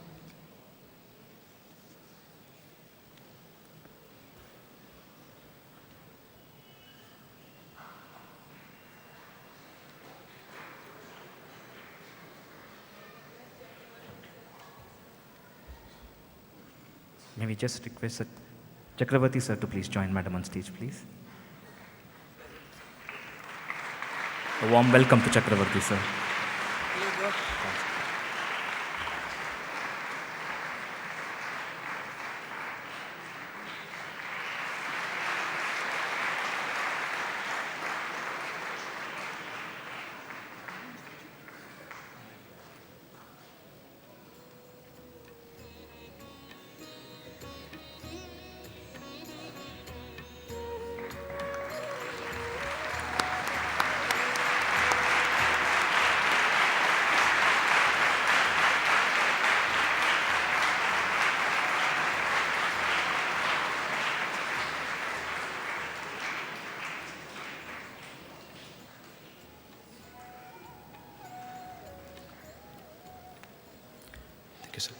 Thank you, sir. The uniqueness of Swami's mission of transformation, is that it does not have to even start. It does not have to actually begin with the patient being in physical contact with the hospital. We know of a 38-year-old smoker from Bihar who once told us, after all the scoldings that we did of smoking, drinking, everything, he just told us, "Aadmi lakh गलती करे तो फिर भी अपने माँ के पास ही आता है आखिर में." That is the kind of transformation that Swami reaches out 2,500 kilometers away from Whitefield. And to talk more about this transformation that happens to us as doctors, I call upon to stage my next colleague, my very dear senior from the Department of Cardiac Surgery, Dr. Kumaran, who will be sharing his experiences at working at the hospital with you. Dr. Kumaran, please.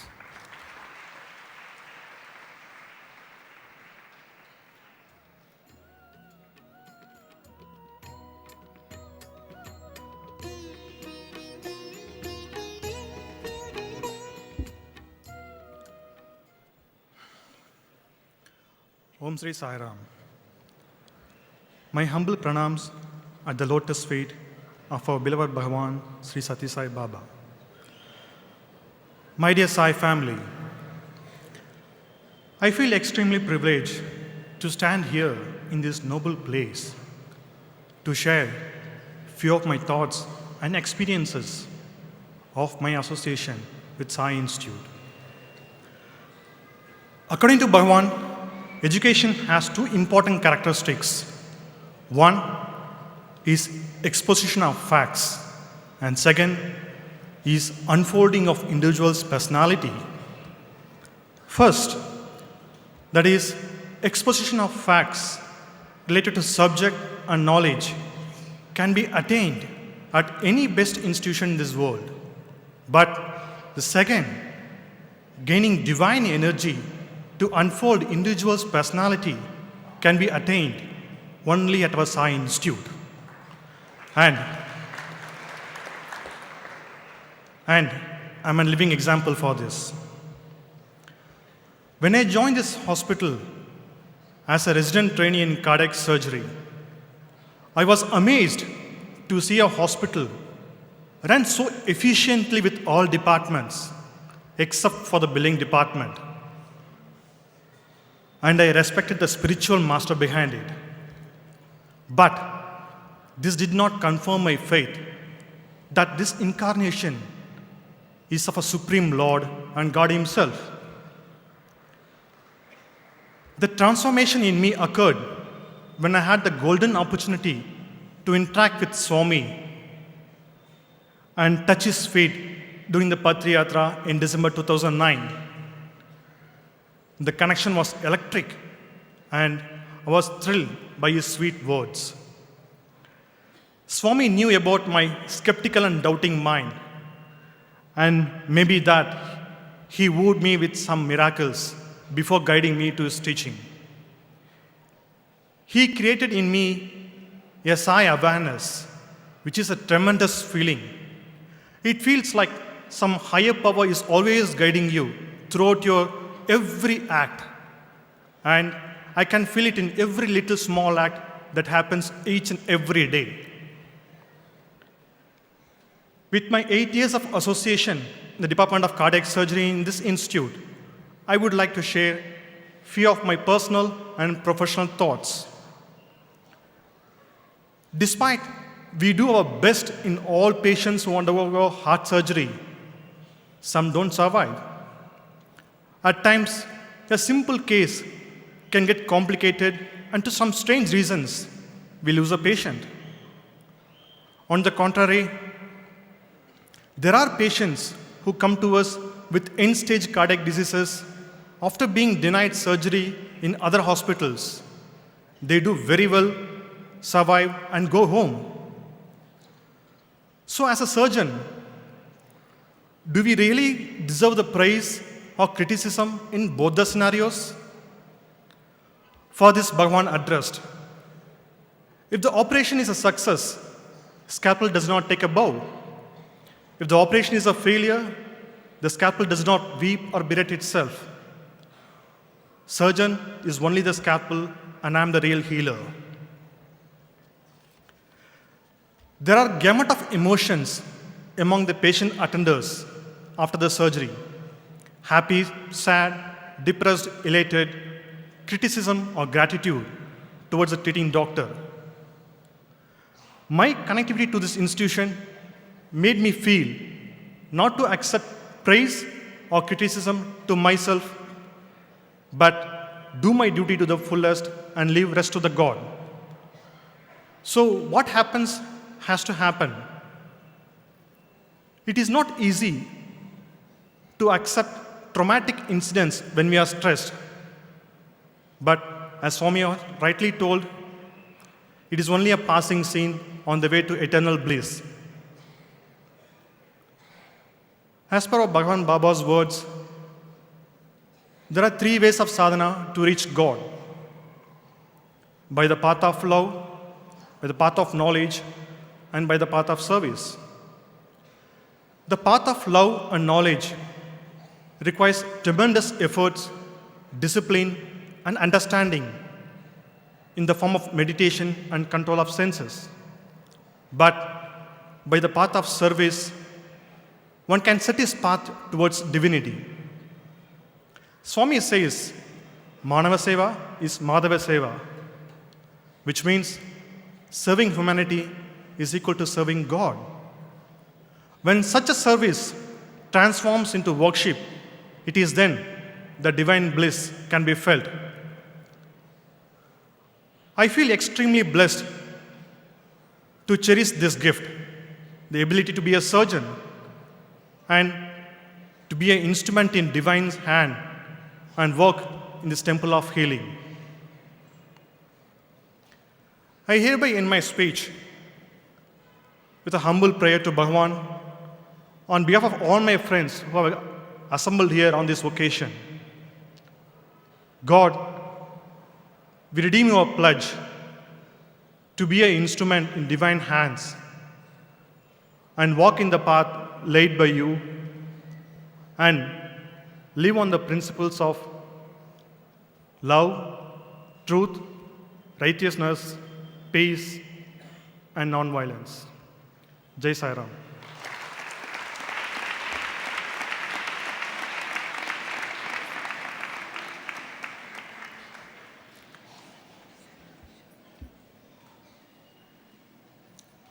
Thank you, Dr. Kumaran. I call upon my last speaker now, Dr. Zarina from the Department of Radiology at Sri Sathya Sai Institute of Higher Medical Sciences.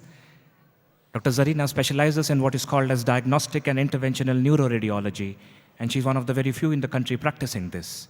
And she'll be joining us and talking to us about her thoughts of Sathya Sai Healthcare Mission. Dr. Zarina, please.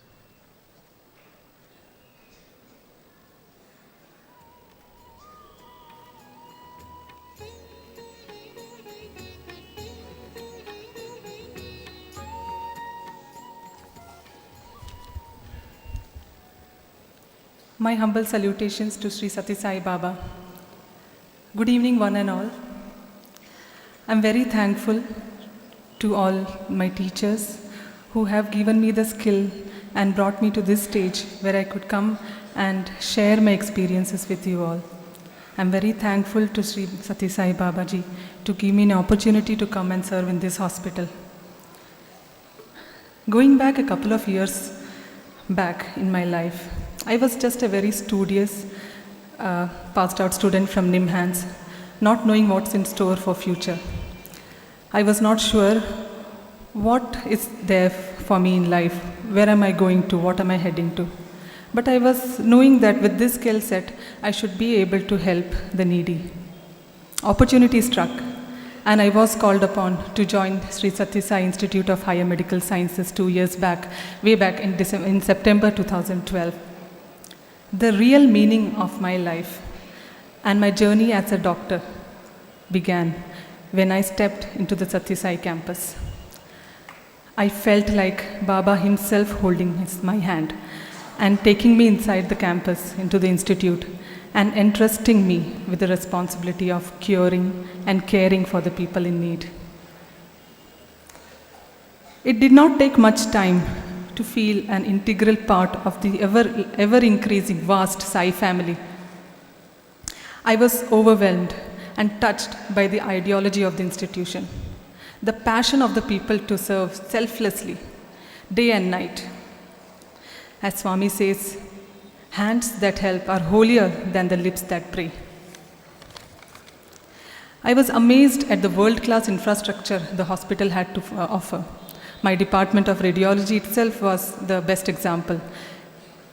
It was, the armamentarium inside the department of radiology was like a palace. It had the best in class MRI machine, CT scanner, the high-end ultrasound and X-ray machines, and above all, a biplane neuroangio cath lab.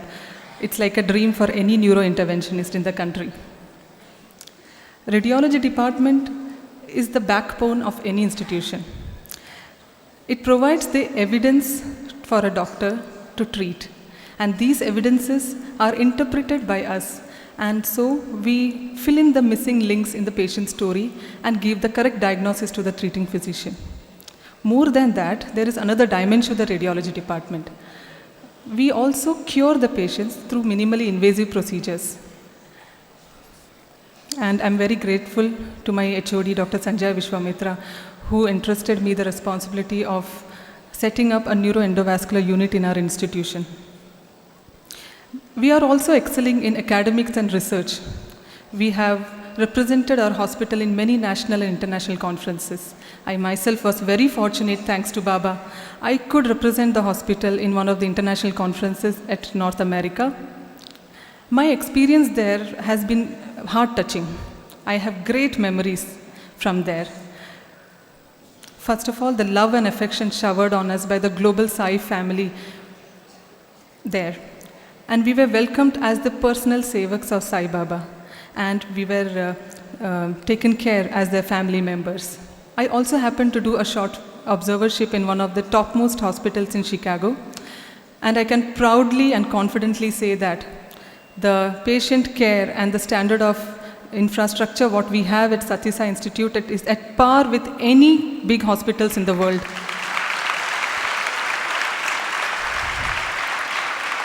This is a place for worship, a place where sufferings are turned into happiness, into healing, a place where there is no discrimination between rich or poor, Hindu or Muslim, young or old, male or female.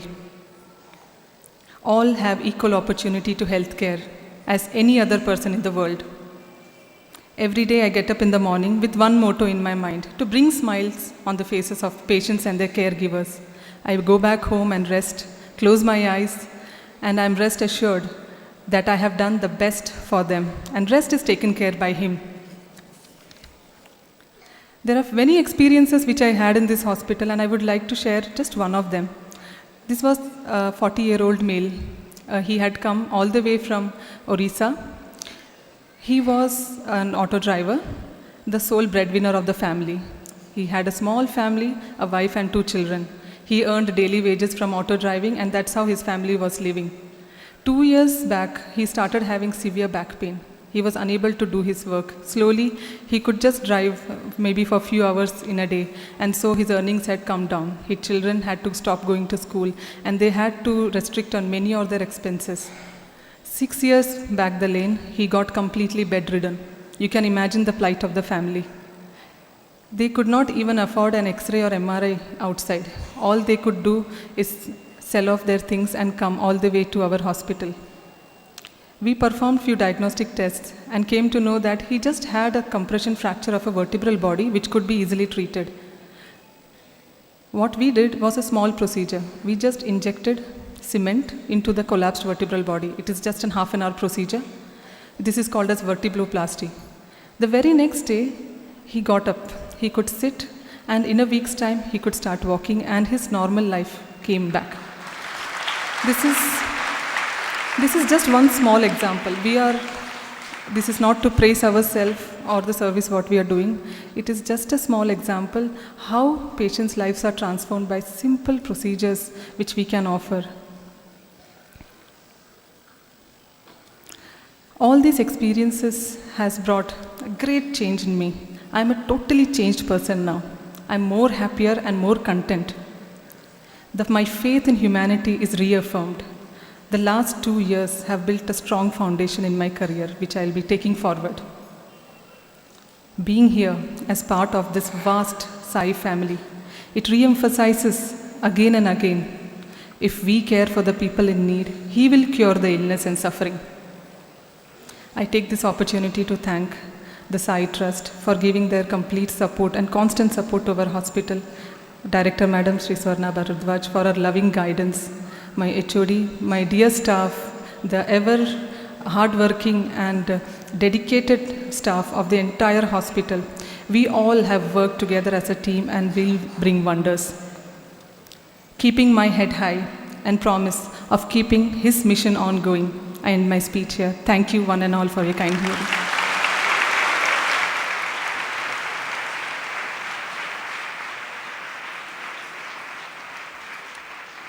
Thank you, Dr. Zareen. You actually made it come alive. What I said earlier, that working in this great institution is not about earning a livelihood, it's about transformation. Swami taught us and told us in an interview once that we make a living with what we get. We make a life out of what we give. Tomorrow, my Sai family is another new day, a start of a new year, Swami, for us. For all these new experiences, new challenges, new decisions, newer transformations to be experienced and talked about next year, standing here on the Jan 19, 2016. We'll come back with more stories, Swami. But at the same time, my Sai family, you must remember that when we are going to serve in the next 1 year, we should not forget that Seva Bhavana, that Swami looks so microscopically into us at each moment. We should never forget that as much as we talked about here, we are just the instrument, the doer is Him. Last year, we had a child standing here, Shreya from Bengal, a 12-year-old child who was actually brought in after a surgery of the heart. And she was standing here and she recollected her experiences and she also paid floral tribute to you, Swami. After she went back from here to the OPD, cardiac OPD, and we were going to discharge her from there, Ashwin and I were just speaking to her and we asked her just one sentence, "Tu badi hoke kya banegi? What will you become after you grow up?" The answer was pat. A 12-year-old child. Answer was pat. Surgeon बनूंगी sir, आपकी तरह बनूंगी, आपके hospital में आऊंगी. आपने इधर एक खड़ा किया, मैं इधर 10 खड़े करूंगी. It does not require tomes of spiritual knowledge and libraries of books to teach what spiritual transformation is.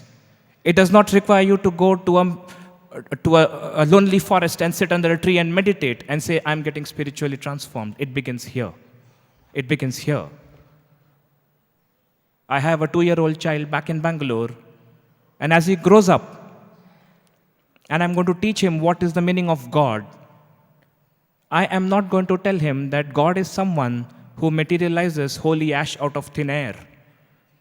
I will not teach him that God is that person who out of nothingness creates lockets and rings and idols, or for whom his devotees have written millions of books with their recounting their miraculous experiences. He does not have to do this to prove he is God. He does that because he is God. If he asks me, "What is God, Baba?" I'm going to tell him that God is that person who gives 1 million thirsty people clean water to drink, who gives 1 million lives, smiles on their faces, who gives 1 million ladies their husbands back hale and hearty, and who gives 1 million mothers their children back, whose life was his message, and who, amidst all of us, sees no difference between the form and function of Manava and Madhava. That my child is God is what I'm going to teach that 2-year-old child, and I'm sure as I step back and let him realize what God is and where God resides, he will hit bullseye. Jai Sai Ram.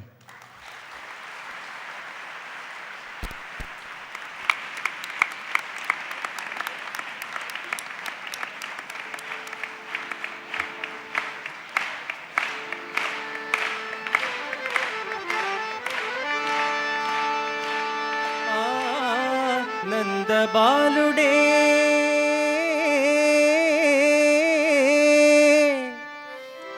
आनंद बालुडै तन गुंपुतो आडुकोनगवच्चे आ रामचंद्रुडे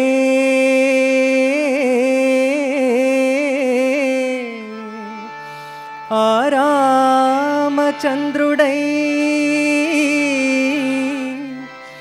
तन बंटुలను కనుగొనగవచ్చే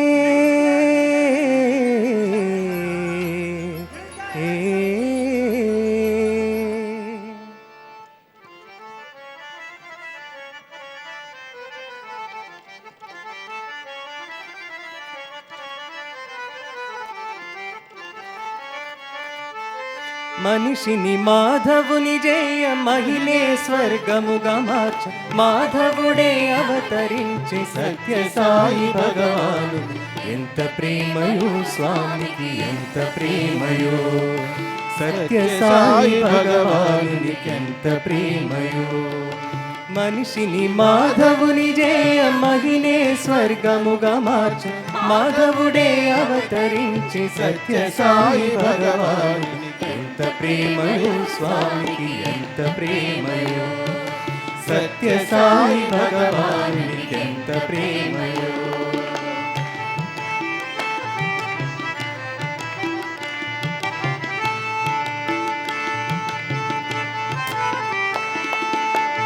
ఈశ్వరాంబ ముద్దు బిడ్డడై నడయాడే శ్రీనివాసుడై ఈశ్వరాంబ ముద్దు బిడ్డడై నడయాడే శ్రీనివాసుడై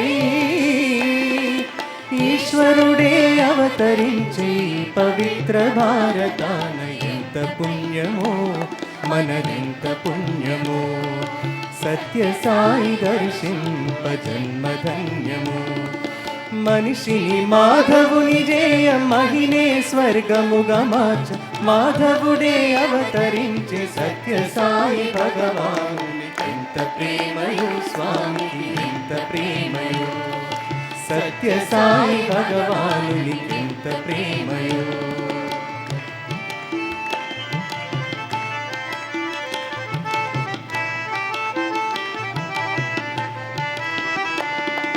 మతం పేర కులం పేర మత్సరాలు తగదనుచు మానవతను బోధించి ప్రేమ మతము స్థాపించా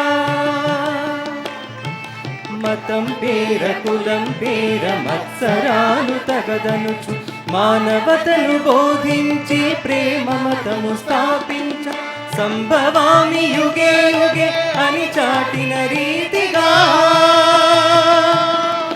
సంభవామి యుగే యుగే అని చాటిన రీతిగా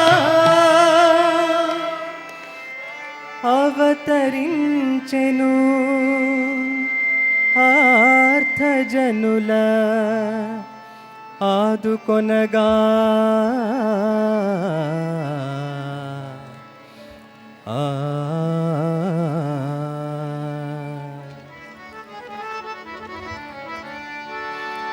నీదు సన్నిధి మాకు పెన్నిధి నీదు సన్నిధి మాకు పెన్నిధి నీదు ప్రేమే మాకు ప్రాణము నీదు సన్నిధి మాకు పెన్నిధి నీదు ప్రేమే మాకు ప్రాణము తల్లి నీవే తండ్రి నీవే తల్లి నీవే తండ్రి నీవే దాతవు మా ప్రాత నీవే సాయి దేవా సర్వం నీవే సాయి దేవా సర్వం నీవే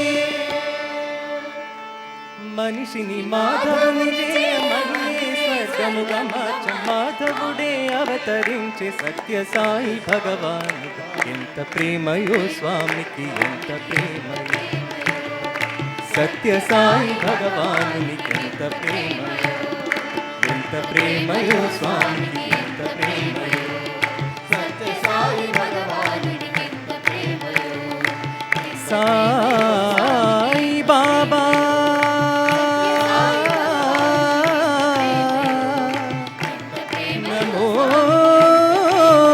నమోస్తుతే పతి బాబా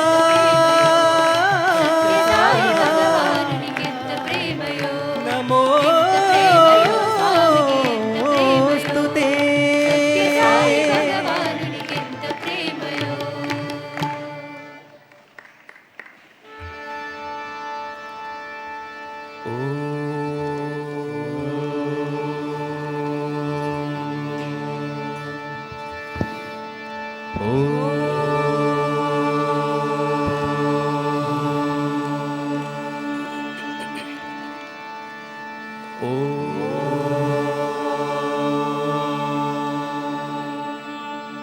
जय श्री गणेश विघ्ननाश गजानना जय श्री गणेश विघ्ननाश गजानना जय श्री गणेश विघ्ननाश गजानना जय श्री गणेश विघ्ननाश गजानना विद्या बुद्धि सर्व सिद्धि सुरंजन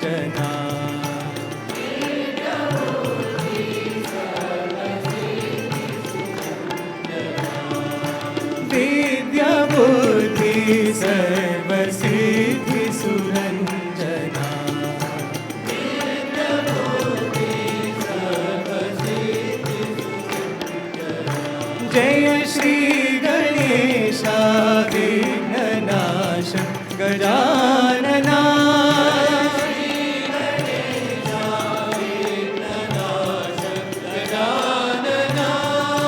जय हिरम्बा श्री जगदम्बा नन्दना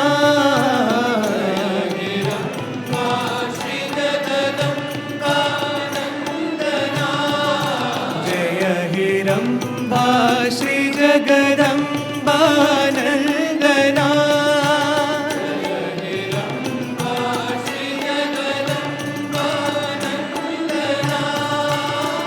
एकदन्ता दयावन्त शुभानना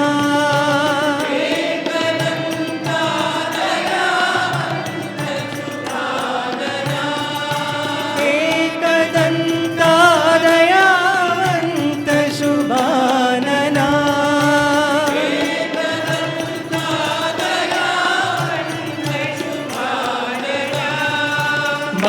मङ्गलदायक श्री विनायक वन्दना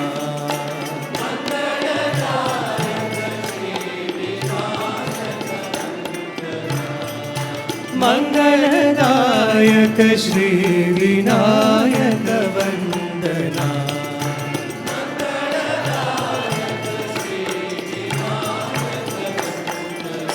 जय श्री गणेशा विघ्ननाश गजानना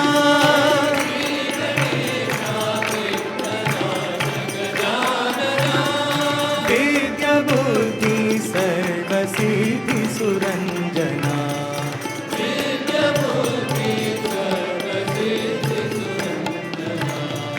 जय हिरम्बा श्री जगदम्बा नन्दना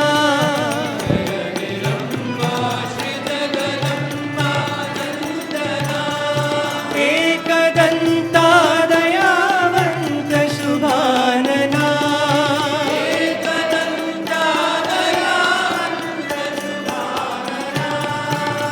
मङ्गलदायक श्री विनायक वन्दना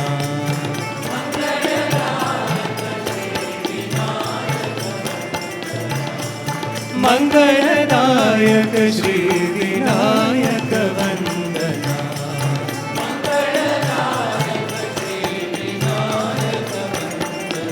जय श्री गणेशा विघ्ननाश गजानना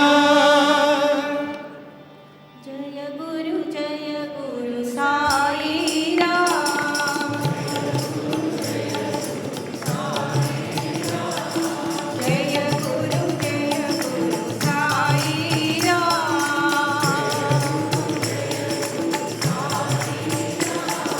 जगद्गुरु सत्य साई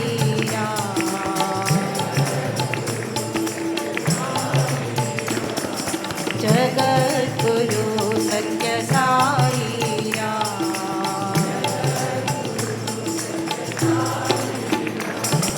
जय गुरु साई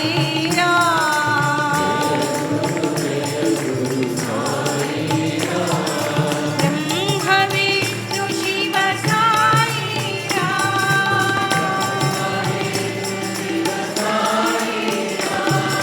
ब्रह्म विष्णु शिव साई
सत्यं ज्ञानमनन्तं ब्रह्म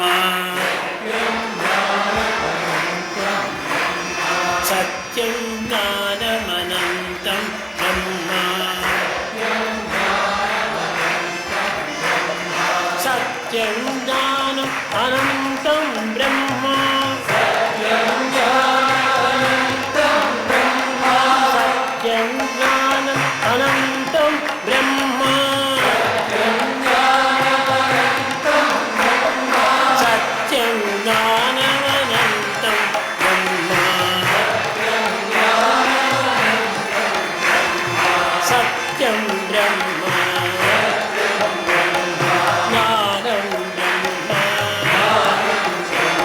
अनन्तं ब्रह्म अनन्तं ब्रह्म सत्यं ज्ञानमनन्तं ब्रह्म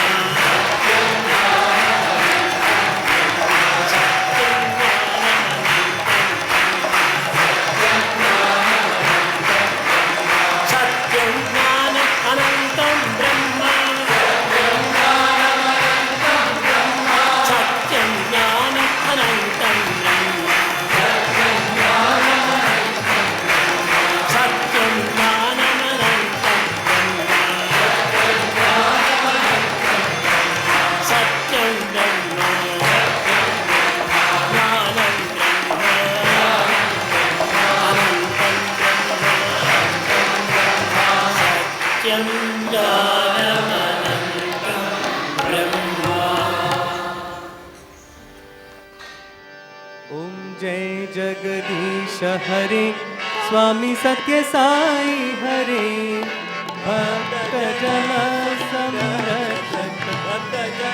संरक्षक पति महेश्वर ओम जय जगदीश हरे शशि वदना श्रीधरा सर्व प्राणपति स्वामी सर्व प्राणपति आश्रित कल्पलतीका आश्रित कल्पलतीका अपबांधव ओम जय जगदीश हरे मात पिता गुरुदैवं मरियन्तयु नीवे स्वामी मरियन्तयु नीवे नाद ब्रह्म जगन्नाथ नाद ब्रह्म जगन्नाथ नागेन्द्राशयना ओम जय जगदीश हरे ओंकार रूप ओजस्वी ओ साई महादेवा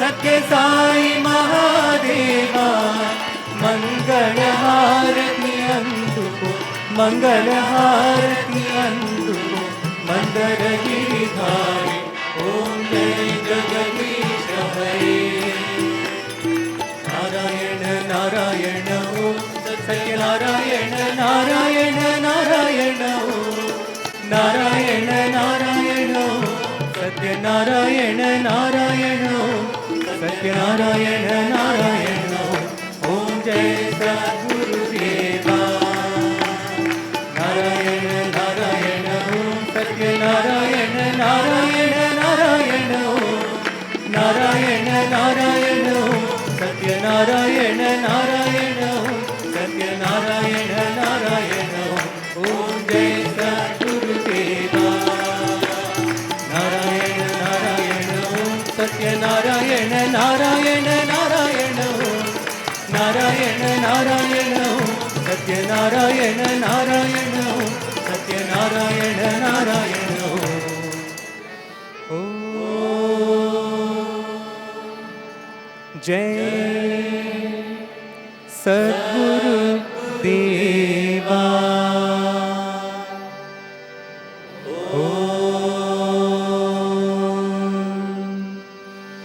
शांति शांति शांति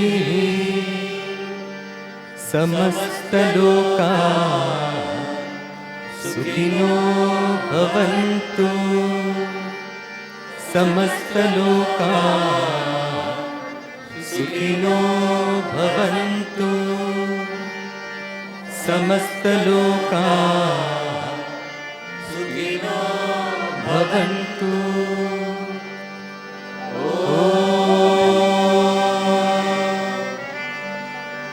शांति शांति शांति। जय बोलो भगवान श्री सत्य साई बाबा जी की जय।